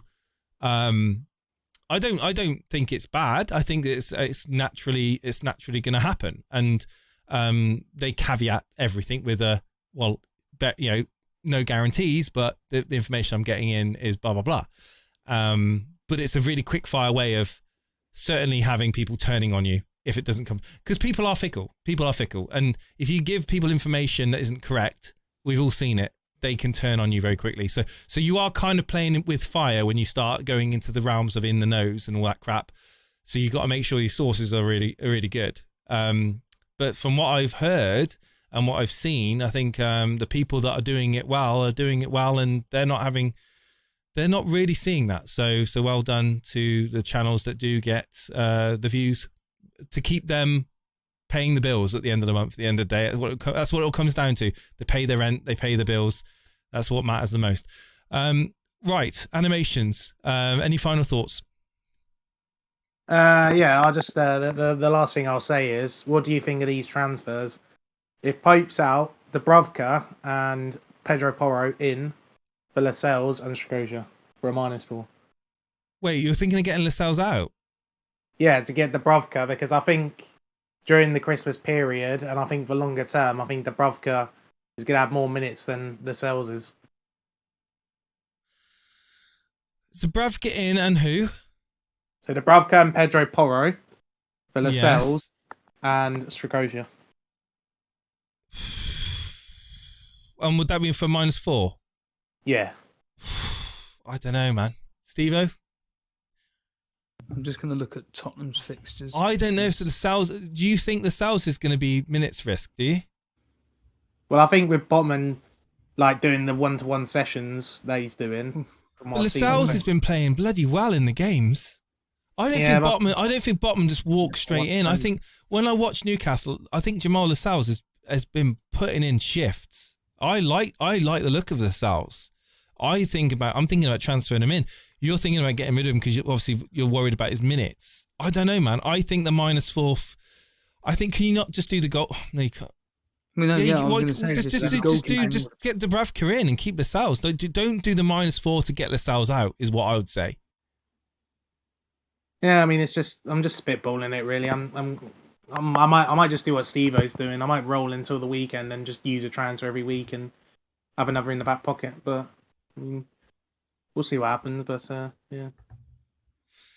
Yeah, I would say just if it's burning a hole in your pocket and you have to do a transfer, that in that team right now, if you've got to do something, Areola is he going to be someone? I mean, what is his fixtures like, Areola's? I mean, they are turning, aren't they? They're turning now. Oh, saying that, I mean, they've got Fulham away, Wolves at home. I mean, I think you want to get him gone sort of before Man United, Arsenal, Brighton, Spurs. I think the Spurs away might be putting people off. That's the reason why. I think the Spurs away might be putting people off. If I'm looking at your team here, which I am, it's just get rid of this Straskosha, whatever his bloody name is, and do Dubravka in. Done. That's it. Yeah. Do that. That's it. Absolutely. Yeah, just do that. Yeah, that makes more sense than getting rid of Areola, a playing goalkeeper. You don't need to bring in Porro when you've got Lascelles already, and you can play him ahead of whoever, Pinnock, I guess. Well, this is a dilemma. Do I play Kilman at home to Burnley, your team, or do I play Lascelles away at Everton? Ironically, mate, you want to be playing Newcastle defenders. Like Everton are not scoring. Everton are not scoring. Well, they're not going to get the ball, mate. It'll be Newcastle the whole game just with the ball. I think personally, in your team, I'd just always play the players that play for the premium teams. And you've got Shimikas against Sheffield United, which is within reason, I would say a 70% chance of a clean sheet. You've then got Gabriel, just obviously play him. And then it's down to whether you play Pinnock, Kilman or Lascelles. Well, I'm telling you now, we are not scoring against Wolves. Well, that's what I was thinking. You've then got Pinnock away at Brighton. Forget it. Yeah, I'm not playing It's down to whether you trust Lascelles or Kilman. Well, who plays for the premium team? It's Lascelles. So it's pretty much playing Lascelles, Gabriel and Shimikas. Yeah, I think that's what I'll do. I mean, we'll see what happens midweek. Maybe I'll... That's how I personally look at it. But from your point of view, if you really, truly think that Kilman's got a very good chance of keeping a clean sheet against Burnley, which I do, then play him. No, I think you guys have a point. I think play the premium defenders, and I think Lascelles is in a better defence than Kilman is. So I'll probably. If you're going to be bringing in Dubravka, then you've just rather than having double Newcastle defence, you could play Dubravka and just play Kilman. Done. Yeah, that's also what I was thinking. Yeah, we shall see.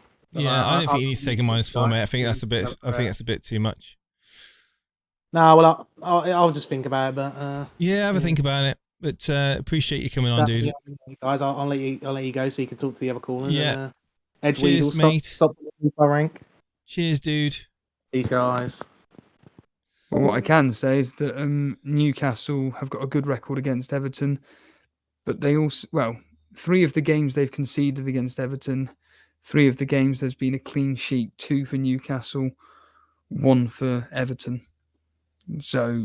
And they're all low scoring apart from last season when Newcastle beat them 4-1. But that was a different Everton back then. Just a reminder, guys, if you want to come and join us on the Discord, get yourself in the waiting room and we'll drop you on air. We haven't got long. You haven't got long. You need to get on now. If you're going to come on and talk to us, especially if you've got like low score, we want to hear you. Next up, we're going to bring Edgeworth on because he was the next person to post I'm going to go in order of the teams that I posted in the screenshots channel. So it's Edgeworth next, then we'll bring on Cal afterwards.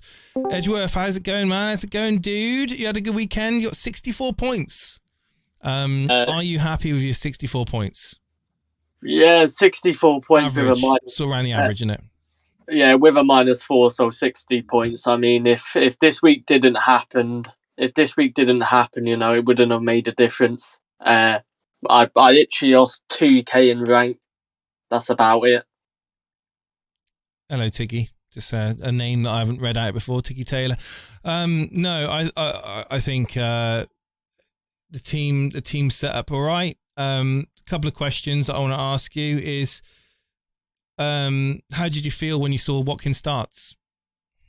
Happy, to be honest, because in my opinion, he's a season keeper, and a season keeper being injured isn't the best, Did you feel pressured at all over the course of the Friday going into Saturday? Did you feel pressured that you needed to maybe get him out for a replacement, or Not at all. Not the Nah, idea wasn't even in your head. I had the bench. I had the bench that if he didn't play, I'd have people on the bench ready, so it didn't really bother me. Obviously I wanted him to play because I have him in my team for a reason, but it didn't really bother me. I had the team. Very good, very good, very, very strong. Certainly not following the panic that was certainly on social media, which is good. Mikalenko, what's all going on there with that? I mean, he's Just Alex Volo's favourite player, but no, I think he with McNeil. Funny enough, McNeil actually scored on Saturday, but with McNeil playing left mid, it gives him so much freedom, and we saw that Man United he hit the bar and he has a lot of attacking potential, and I think I got him at 4.3 mil, and he's like 3% owned, so it was. So yeah, it's just a rotation with the likes of Mitchell and Cunha as well. Obviously Cunha as an option there for you as well, bringing on. The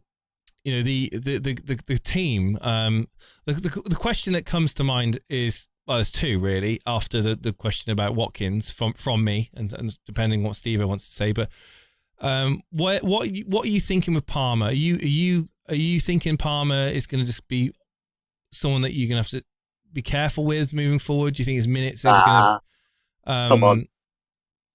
I'd see. I'm not, mate. I'll be honest. I'm not convinced with Palmer yet, and I wasn't convinced last time we spoke, and I'm still thinking that it's been a bit of a trap.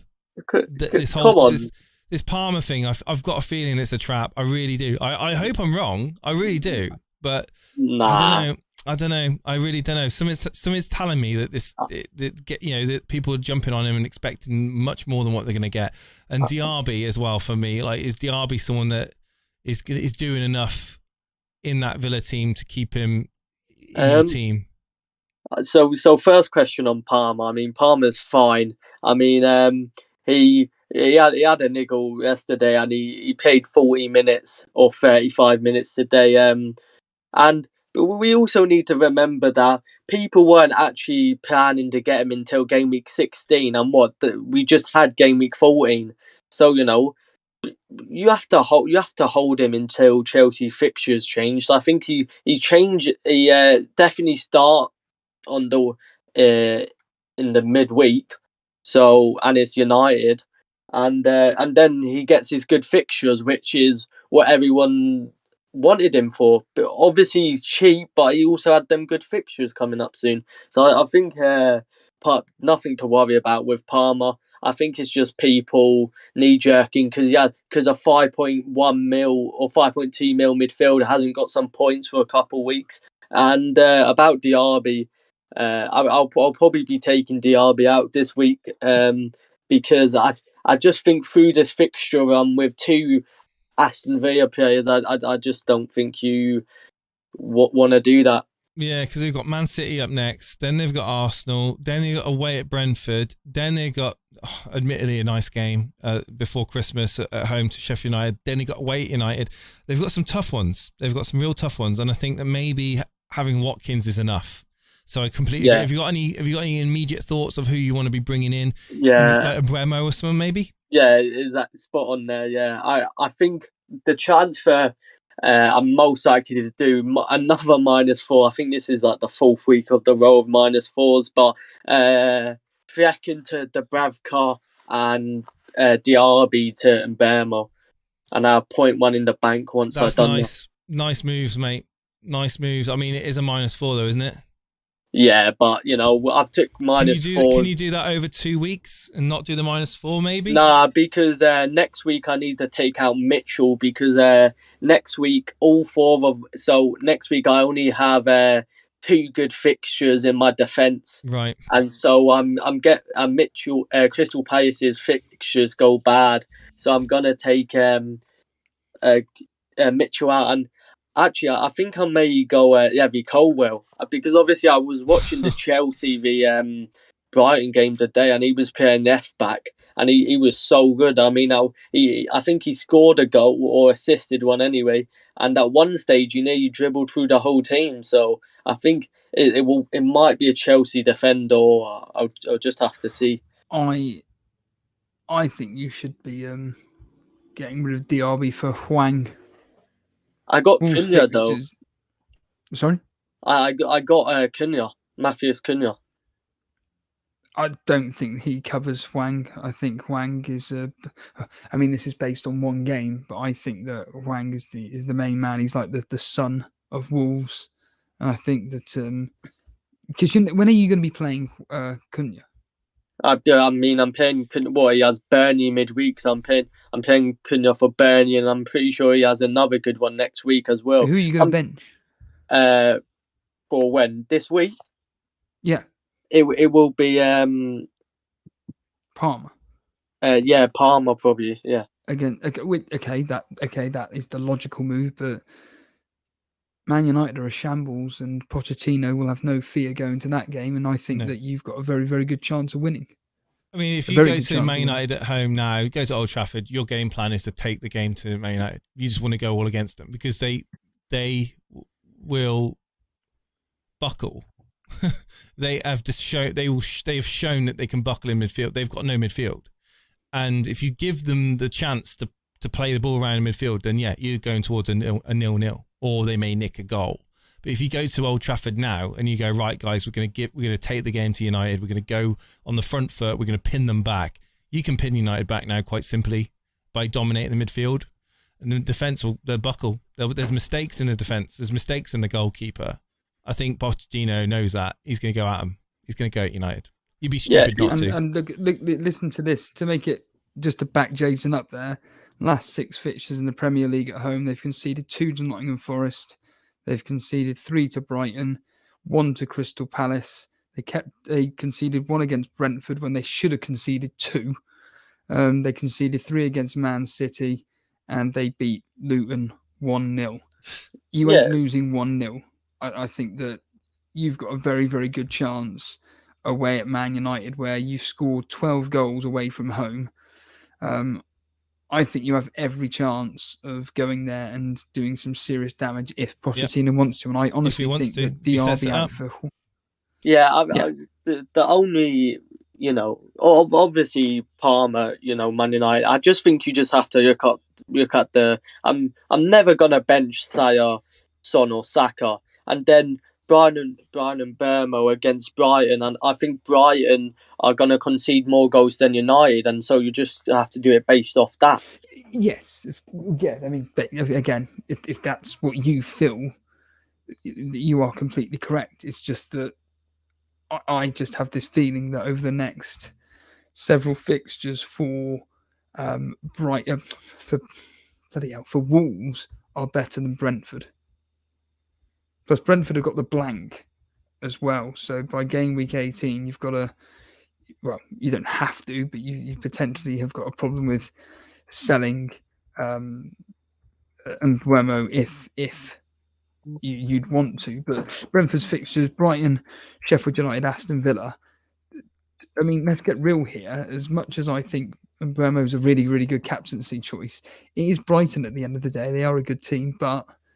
And then...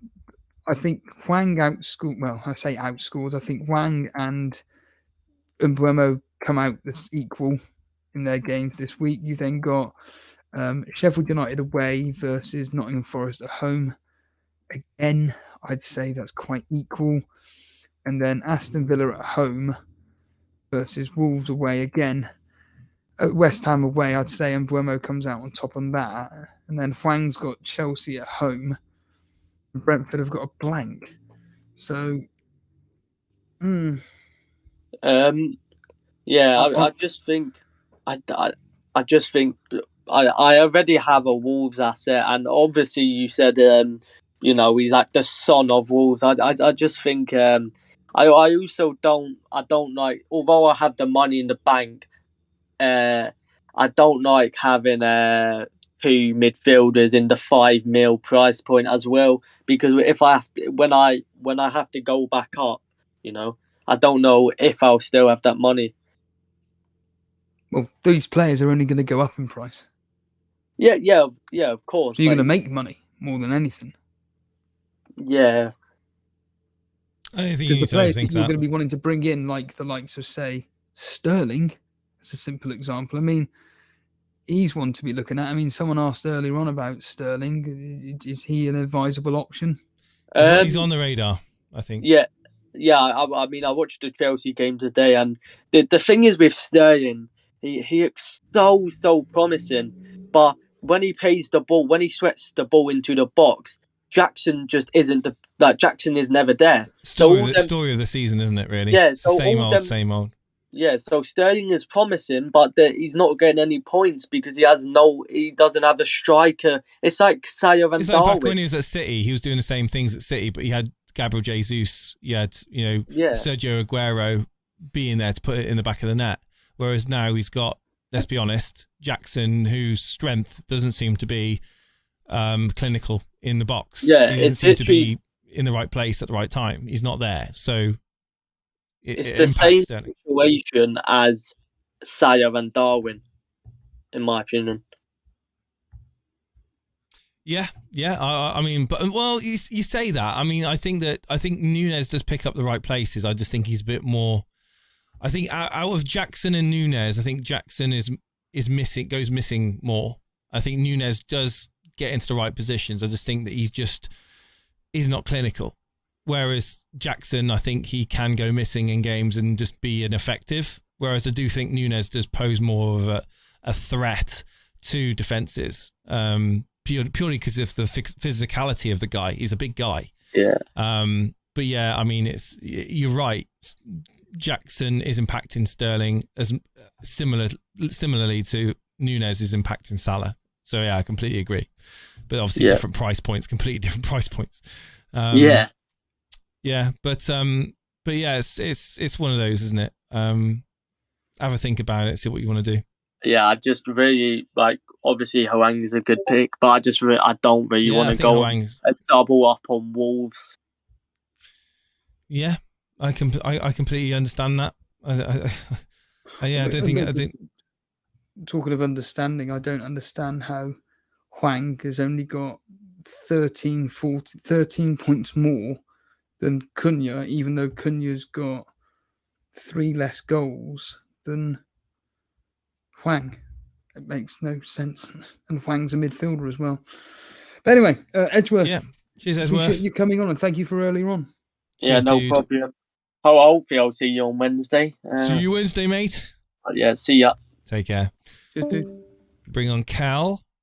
See, we've got Alex Volo in the waiting room as well. Yeah, we do, yes. Cal, how's it going, man? How's it going, dude? I see you posted your score this week, 55 points. Did you take a hit at all? No. I was fairly happy-ish. I've got White and I've got Palmer, who came off, minutes off the bench to sort of drop others away. I'd never know why I bench the shells. It just never works. You're not the only one. Every time I've done it, he's always gone and got a good score, and then somebody's come off the bench to block him. Bloody Palmer! Oh God, yeah. What was going through your head when Palmer came on? Lasted. I thought. I was like, it's 10 men. He's against 10. Well, Chelsea were down to 10 men, so I was like, that's not going to be a good. He's not going to really get anything. And unsurprisingly, that happened. So it was a shame that he came on after the penalty. That could have been, a few points. Yeah. I mean, looking at your team, disappointing in the defence, of course. Areola conceding, Ben White conceding. Did he actually? He's on 1 point. Did he get a yellow card? No, he came off the bench. He's not starting. Oh, it's the second week he's done this. I thought. It's Tommy Asu played, didn't he? Yeah. Yes. So that's an issue then, isn't it now? Well, Tommy Asu might be injured, so this has created another issue about, does White actually start now? Well, it's Tommy also Asu, I don't know. Then White is probably first choice as well, to be fair. Yeah, it's... in the grand scheme of things. Tommy Asu's just been playing really well. So he's somebody who I thought I'd get rid of at the start of the week, and then I've sat there and gone, well, actually, I might keep him for another week and just let him, disappoint me again. So what are you planning on doing for game week 15? Yeah, how many transfers you got? I've got none, so I've already got Gordon in. I've already just done Gordon for Bowen just to get him in. Oh, good move. Done it ASAP. Yeah, good move. That's because Bowen, I want to get And rid. what did that save you? Well, how much was so it's Gordon 6, isn't he? Yeah, I sat there and I just knee-jerked it last night. So I saved 0.1 and Bowen might drop today, so that's 0.2. I know I shouldn't chase value like that. I don't advocate it, but I had a few drinks and just went, yeah, here we go. Well, let's hope that he doesn't. Gordon doesn't put up with an injury in training or something before. There was talk he was injured on Saturday. Is there any? Did you see any of this, Chase? I didn't. I didn't see anything. Nonsense, then. I didn't see anything that would indicate that he had an injury, but no. I believe there's a flag, isn't there, on him now? Yeah, it's a load of nonsense.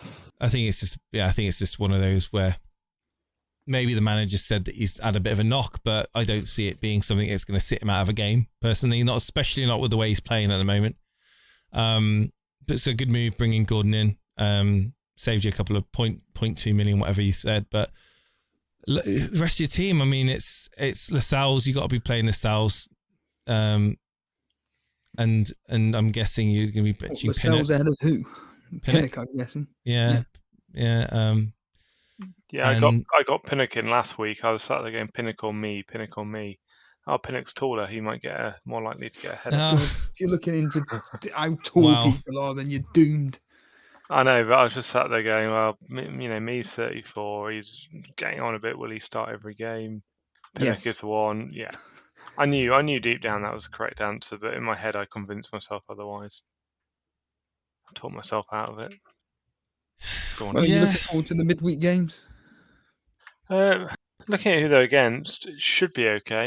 I think I've got a keeper issue that I need to sort at some point, but I think Vicario is just too expensive for what he's doing.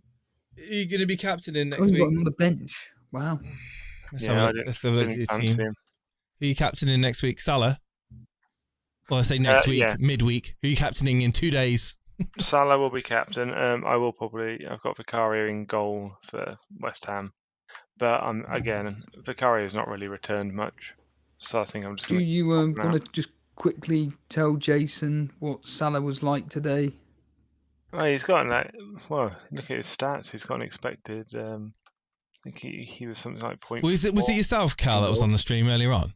Yeah. So I was cheers for that, man. I appreciate that. I was listening in and I was getting great updates. So I appreciate you for filling in. And it was terrible watching, though. Salah primed Endo up, though. That was a really good assist. That was a beautiful teeing up. But he did it twice. He did the exact same thing twice to Nunes, who just missed both times. So wow. Makes me wonder why Salah didn't. I suppose it's because there's been out goals. It's like if there wasn't as many goals in that game, Salah was be getting bonus points purely from the chances he was creating. Surely, because obviously, where did he finish in the end on bonus points? Because you were saying about how much. Didn't get any. No. I mean, I know he didn't get any. I was just wondering where he sat in the whole list of them all. He actually only got 18 BAPs, which is he's like 5 or 6 down in the Liverpool. Yeah. So but it sounded like he was really crucial in the build-up process for Liverpool. Have you seen Nunes' bonus points for that match? I haven't. He's got negative again, and that's the third time in 4 matches Nunes big has chances got missed. negative. Yeah. Wow. I mean, it gets to the point of how patient are people going to be over Nunes? Like, especially the ones that brought in Nunes for Watkins. That is a sour taste in their mouth right now, isn't it? Let's be honest. But your team, I mean, you've done your move. You've done Gordon in for Bowen. You set up nicely. You can captain Salah. You're set for the next week or two. You've got a nice coverage from Newcastle there. Yeah. I might upgrade Botman at some point, but that's just because I've been holding on to him for 8 weeks now. Or something. Yeah, he's just been sitting on your bench with a red flag. I've always had something else that I wanted to get rid of cash, and rightly so. And rightly so. If there's something else that's more important, you sort it out. You don't need to sort that out. He can just sit on your bench 4.5. I mean, yeah. I mean, it's not like you need that value. I mean, you've got bloody 2.6 million in the bank, but it could be a nice move. In the coming weeks, it could be a nice move. Maybe Maybe could you do? I could get to Trippier. Yeah, I can do. I'm just looking at Trippier. That is a move. That is the move. That is the move. Botman's Trippier. The other option is I've got. I could also just upgrade. Well, I could always get Nkunku for next tier, but that's a bit of a gamble as well. But I think Trippier could be the shout. I think Trippier. I really do. I feel a bit silly getting rid of Trippier. Stupidly, I think he's probably up there as the best defensive asset. Now Trent is starting to fire off again, isn't he? But he's just a bit more monies. But I think Trippier is going to be the one that people are going to get the most points from over this Christmas period. I really do rue probably taking him out now, but it is what it is. But yeah, dude, Cal, thanks for coming on. Yeah, no problem. Always a pleasure, and thanks for letting me do the Liverpool game. It was quite good. Yeah, fun do it again, man. Do it again. 100%. Enjoyed it. And I was listening in as a viewer. It was great. Yeah, Wednesday. Yeah, we'll be back Wednesday. Let me know. I'll happily keep coming back. Well, if you're free to do it, we'll see you Wednesday. Right, cheers, guys. Cheers, Cal. Cheers, mate. Up, so I best get off. Cheers, dude. I told my wife it'd be 20 minutes because the waiting room was empty a minute ago. We got Volo here. Volo, Alex, how's it going, man? You okay?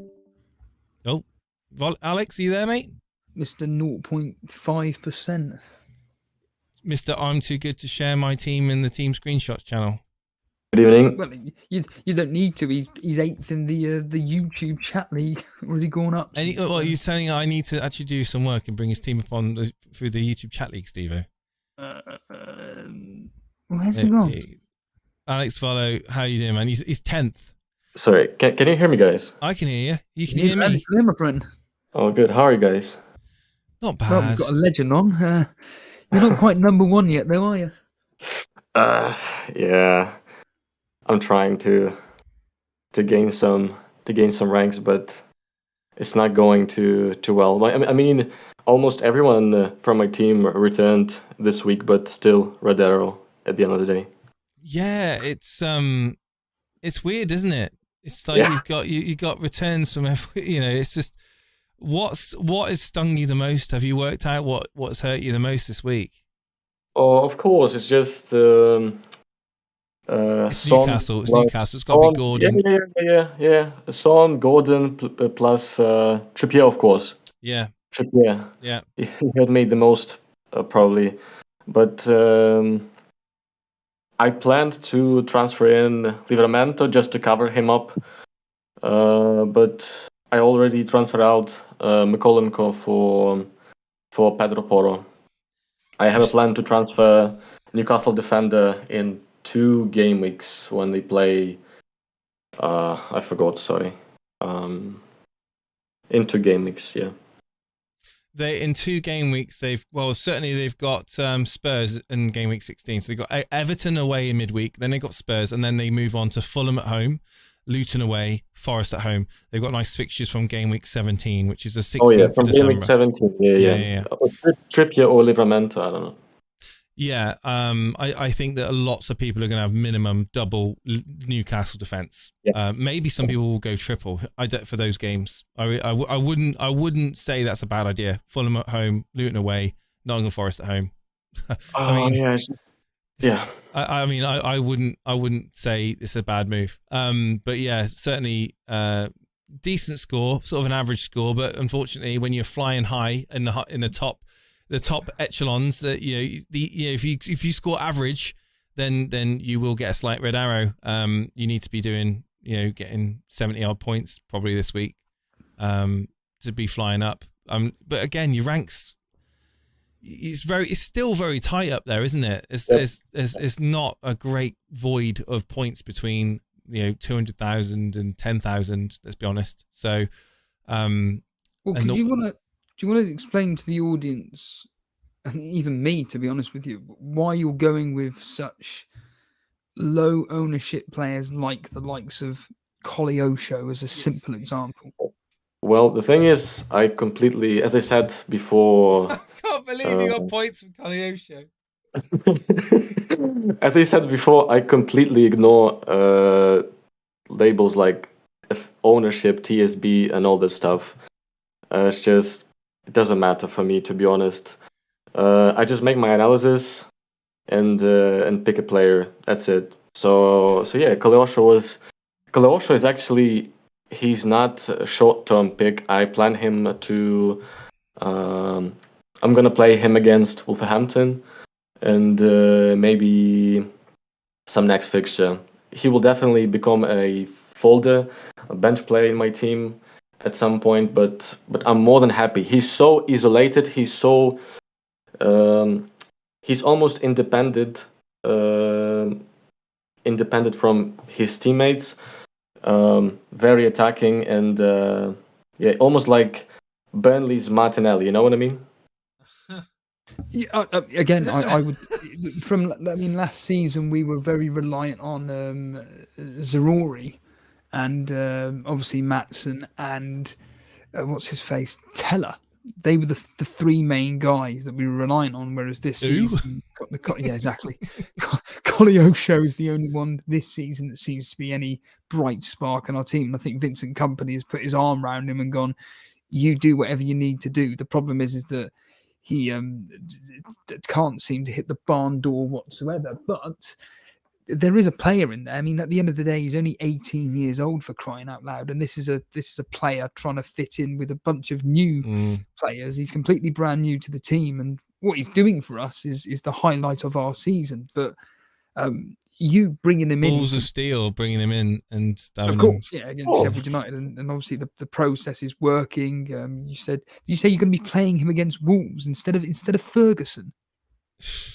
I mean, just you can pick Tivo against Sheffield United and he'll still score some points. So the strategy is pretty simple. Yeah, that's the point. Yeah, put Steve out front against Sheffield United, probably get a goal or two. Yeah. 8-point minimum. But in all seriousness, even Wolverhampton is a very good fixture for him. And Wolverhampton, they have a lot of problems in their defense, midfield. Just things are not looking good for them. So yeah, I'm pretty positive. Not even short term, but long term for Koleosho too. He's, as I said, I don't even need Burnley to play good because he's so isolated from the team. Are you without stating the bloody obvious, but are you enjoying the FPL experience this year? Like I said, obviously I follow everything you do on Twitter and whatnot, and you like to have a laugh at the expense of various other people, and you like to have a muck about with the bullshit, shall we say, of what content creators come out with. But you seem to be having a lot more fun this year, despite without wanting to bring it up, the turmoils that are happening in your country. You seem to be on top form this year, mate. 100%.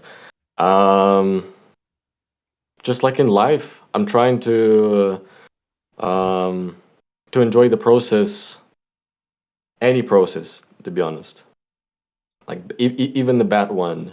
Like if things are not going well, you can I don't know, joke about it, monetize, do whatever. Like yeah. And that's the right attitude to have, mate. It is the right attitude. Unfortunately, we've got to get going, Jakes, because we've still got two other people in the waiting room. I'm sorry. I just wanna announce one more thing, and that's it. Please, go for it. Stevo, I'm captaining Brian Mbemo next week. Game week 15. Oh, you're doing it. You're genuinely doing it. So I'm blaming you if things are not going well. Okay. I think that he could have a stormer. I think he could get a double-digit haul. In all seriousness, I think he's at this point of time, he's top 5 counter-attacking players in the world. Yes, yeah. Laugh about it. I don't care. Best of luck, Mr. Volo. Mr. Volo, I wish you the best of luck if you're going to do that, mate. I said about the triple captaincy, and someone, who the hell, it was a member. Well, you said about that about Haaland today, didn't you? And if he had scored that opening goal, he would have had a goal and 2 assists today from a triple captaincy. So, anyway, like I said, best of luck to you on the Mbeumo pick. You'll be with us live, I hope, on a Wednesday. Come on with it. Come on with us. Yeah. Oh, right. That would be a pleasure. Thank you, Alex. You take care, my friend. Thank you, guys. Sorry, goodbye. We can talk for you longer. We can just get people on. Sorry. Okay, man. Alex, follow everyone. An absolute legend of the show. Hello, Danny. How's it going? Another legend. Boys. Danny, can you hear me good, boys? Can you hear me good? No. Oh.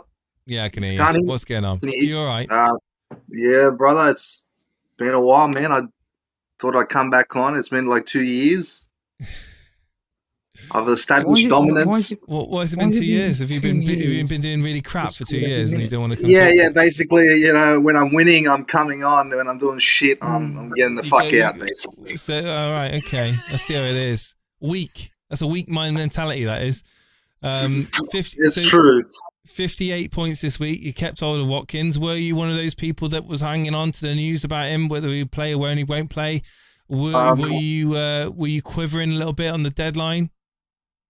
It's probably more honest. I was worried about Bowen because I've had him since the start of the season, and I don't want to get rid of a bloke like that because he's got a lot of points for him now, haven't you? To be fair, he's done you well. Yeah, he has, and I was basically priced out of Saka this week because I didn't do my minuses yet. I haven't done a single minus this year, Jason. So wow, it's a ridiculous run, bro. Steve-O's proved himself that you can do a minus 16 and still get average points or more. He's done better than me. He's done very, very well actually this week with a minus 16. And what has made you be like, I don't want to take a minus hit? Like why have you decided that? Do you think? Just the logic is if I'm playing against someone else and we both have the same team, and he doesn't do a hit and I do, he'll beat me. That's the logic. Right, okay. So the fires in your team then that you want to put out are Bowen. Well, not anymore now. I just woke up and he's not green, he's not yellow flagged anymore. Watkins is obviously not yellow flagged. I think now I have a problem of now we can roll. Is there any problems to get rid of? Hwang is alright, I think. Foden is okay, I guess. Delo is unbelievable. Foden, I don't think Foden is optimal, but he's a great differential. He's a very, very, very good differential. I think Dalot Foden is the best player on the pitch.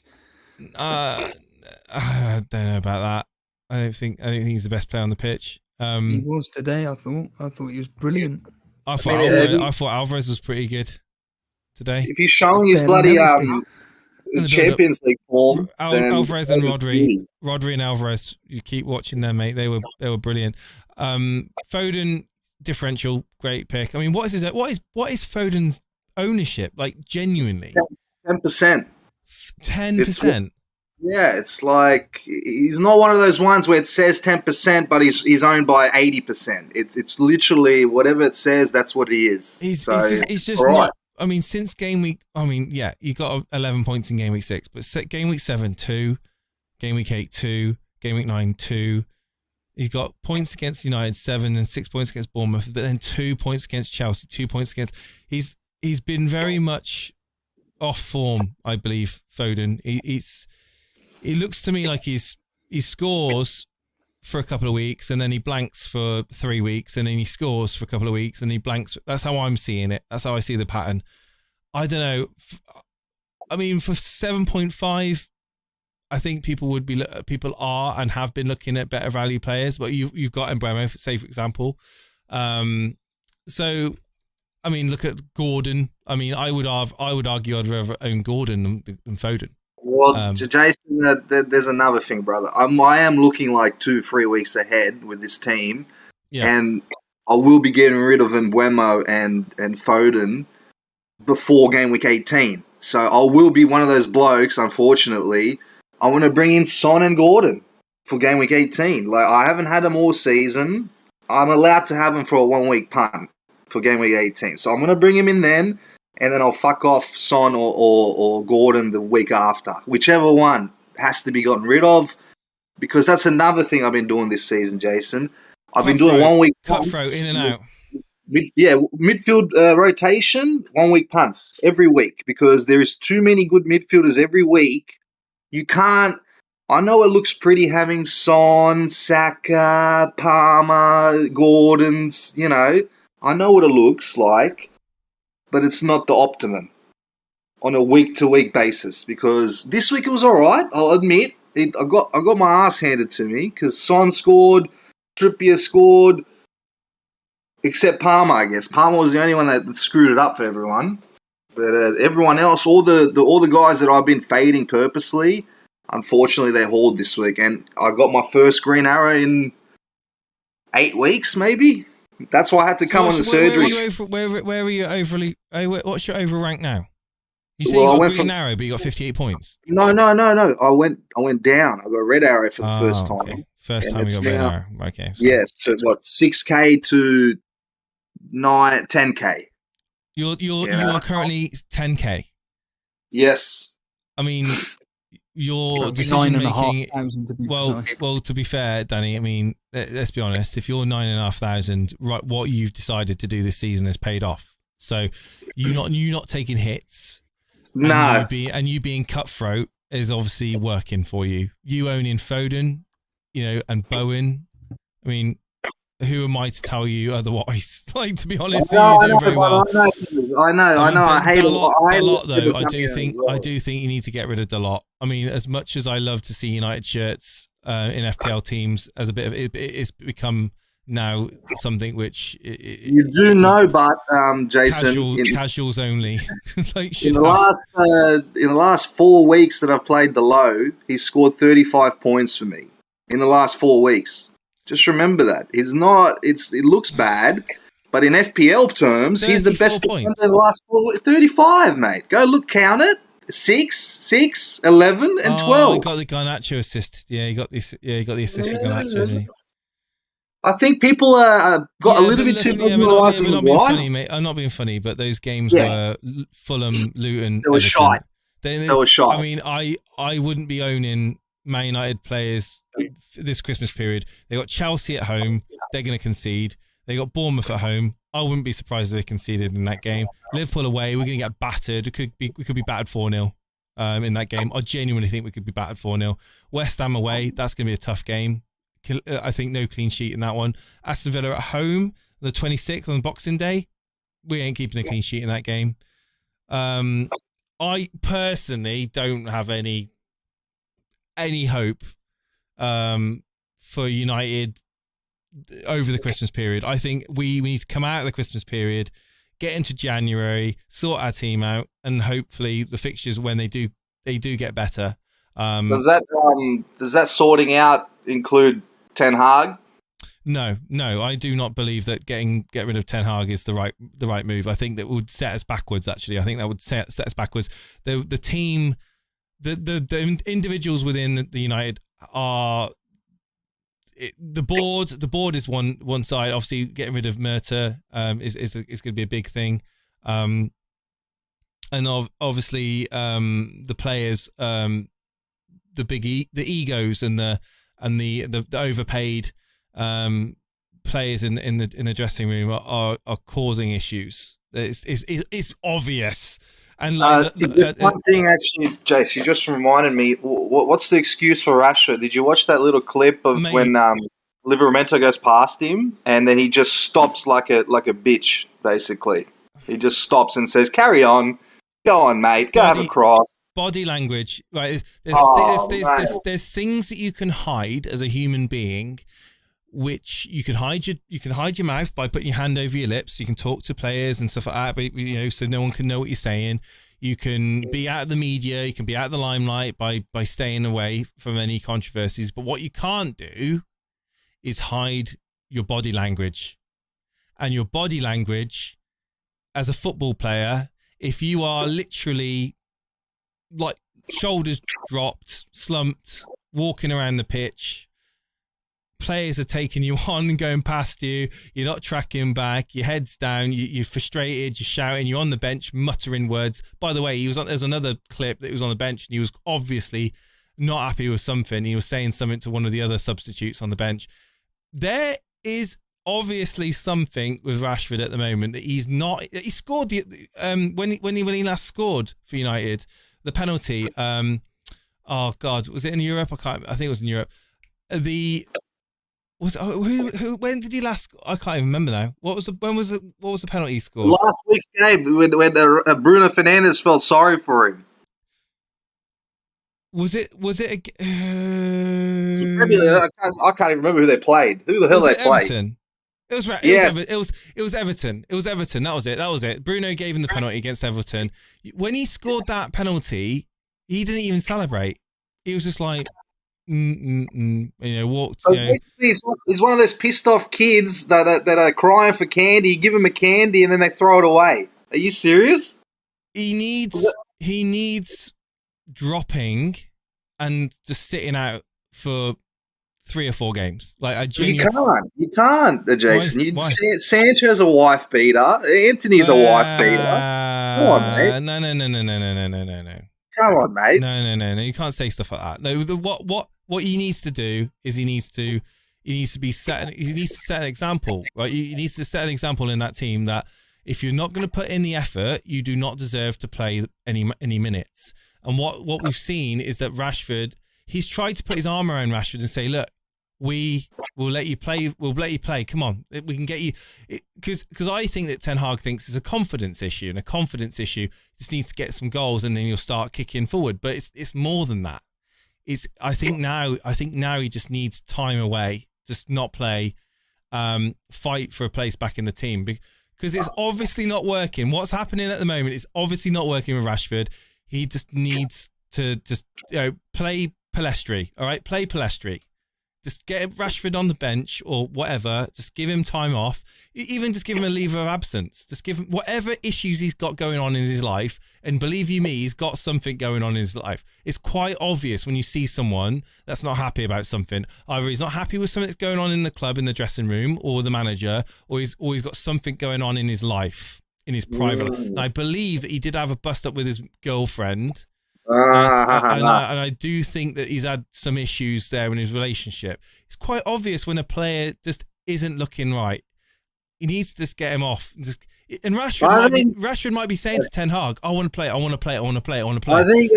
think Jason, I'm going to come over there and I'll take Rashford out. I'll take him out to one of my places. He'll be like a spring chicken the next weekend. Put it that way. Right. Okay.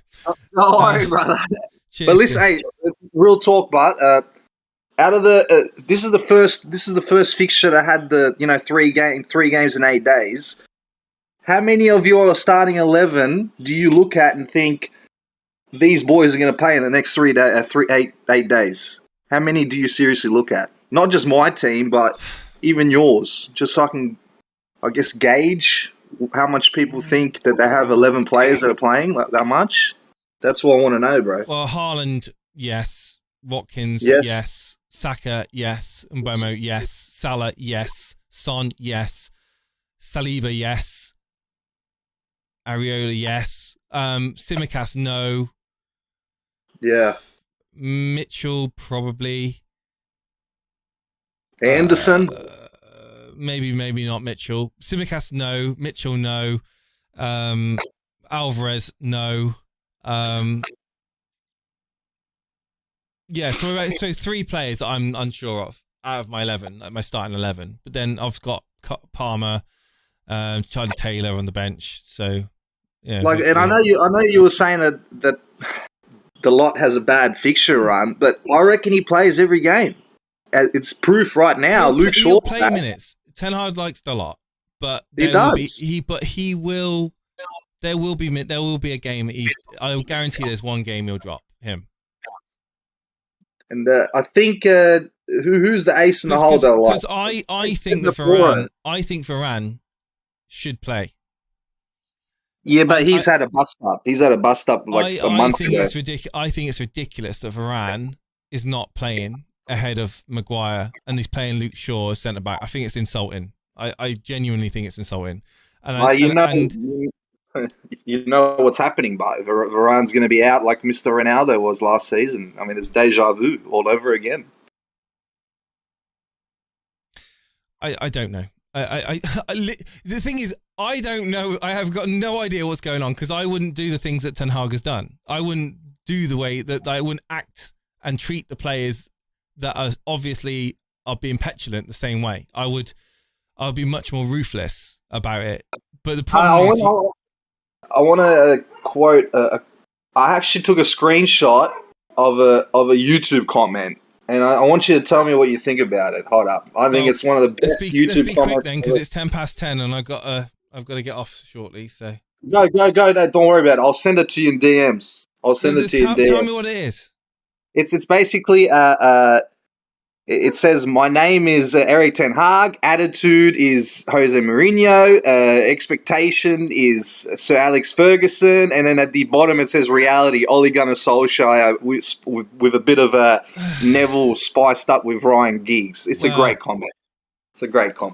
Well, they're certainly playing the same players that Ole used to play, but I mean, that was the joke part. Yeah, listen, I don't need to kick in even more. You know, it is what it is. Being a United supporter at the moment is very frustrating. But we are at a level. We found a level which is for the team we are in. And again, I agree with Mark Goldbridge. Maguire playing very well at the moment, because Maguire is performance wise, he suits a team that is sort of mid-table. So 7th place in the league, probably playing at the right level. McTominay needs to be playing at a mid-table team, playing at the right level. So there we go. Right, cheers, Danny. Okay, guys. Hey, boys, have a good night. Take care, dude. Have a good night, man. All the best. Thank you, Danny. Brew has arrived, and he's saying he's just got home. And I'm thinking, so you got home quicker from Manchester to London than I can to get to the fucking gym. Let's bring on the final call. He's on Firetog. How you doing, mate? Hey, evening. I'm not here for surgery. I'm just here to remind everybody that the Super Cup's open for registration. Yes. Talk to us. Tell me all about it. For those that don't know, you need to go into the Super Cup channel in Discord, and if you can show it on the screen, Jason, where it is. I can. Super Cup. It's in the channel. So if you bring up Discord and go down to the Super leagues. Cup. Yeah, Super Cups under the Rivals League. Yeah, and there's that link right there. So if you want to register, that link right there will get you a Google form. Fill in the form. At the moment, we've got about 36, I think, people. Let me just share the Google form on the screen. There we go. Here we go. It's the registration. Get yourself into the Discord. Click on the link that's under the Super Cup chat. There's a link in there. Firetog's put in there, and it will take you to the form to fill out. You put your form in, and away we go. There we are. Deadline. We haven't set a deadline, but it's probably going to be within 2 weeks, because Game Week 19 is the start, which is Boxing Day. We still need to do the bingo ball draw, which obviously over Christmas and schedules and everything, we probably need a week to get that sorted out the week before that. So around about the 19th, probably the deadline, so a couple of weeks away. Okay, so we'll talk about it on the Wednesday's games, because we'll have people tuning in for those as well, because it's getting late for a lot of people here now, so cover it again on Wednesday. And I think we'll probably just do a little meeting between the moderators as well, just get everybody prepared for that. I think we need to touch base on it and have a little call and chat about what I need to do my end, if I need to do anything differently this end. I don't think. Well, we could talk about it. I don't think we'll do content creators this year. Let's just stick to members. No, it's all right. It's all fine. So we don't have to. You don't have to do anything in that respect.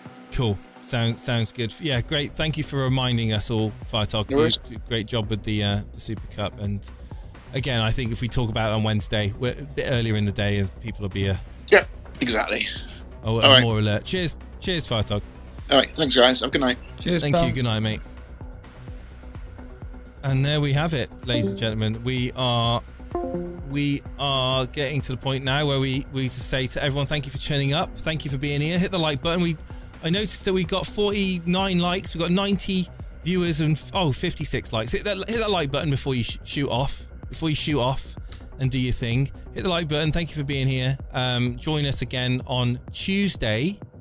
Am I right, Steve? Well, it may even be tomorrow for the preview. I mean, I don't know what. Tomorrow night it would have to be 8 o'clock. I'm available whenever you are. We'll talk it off air. But yeah, we'll sort it out. We'll maybe doing a stream tomorrow night, 8 o'clock. Maybe. We'll see how it goes. But I definitely think that we'll be doing a stream on Tuesday night covering the Luton Arsenal game, probably. What do you think about that, Steve? Or definitely. Well, if we do one tomorrow, we'll talk about off air, yeah. But definitely Wednesday. Definitely Wednesdays, because there's so many games on Wednesday. I just realised that Tuesday is only 2 games on. Maybe we'll give Tuesday a miss. Yes. Right, see you guys. All the best. Enjoy the rest of your evening. If you're going to bed, go to bed. Thank you for watching. And thank you for watching. Yeah, cheers.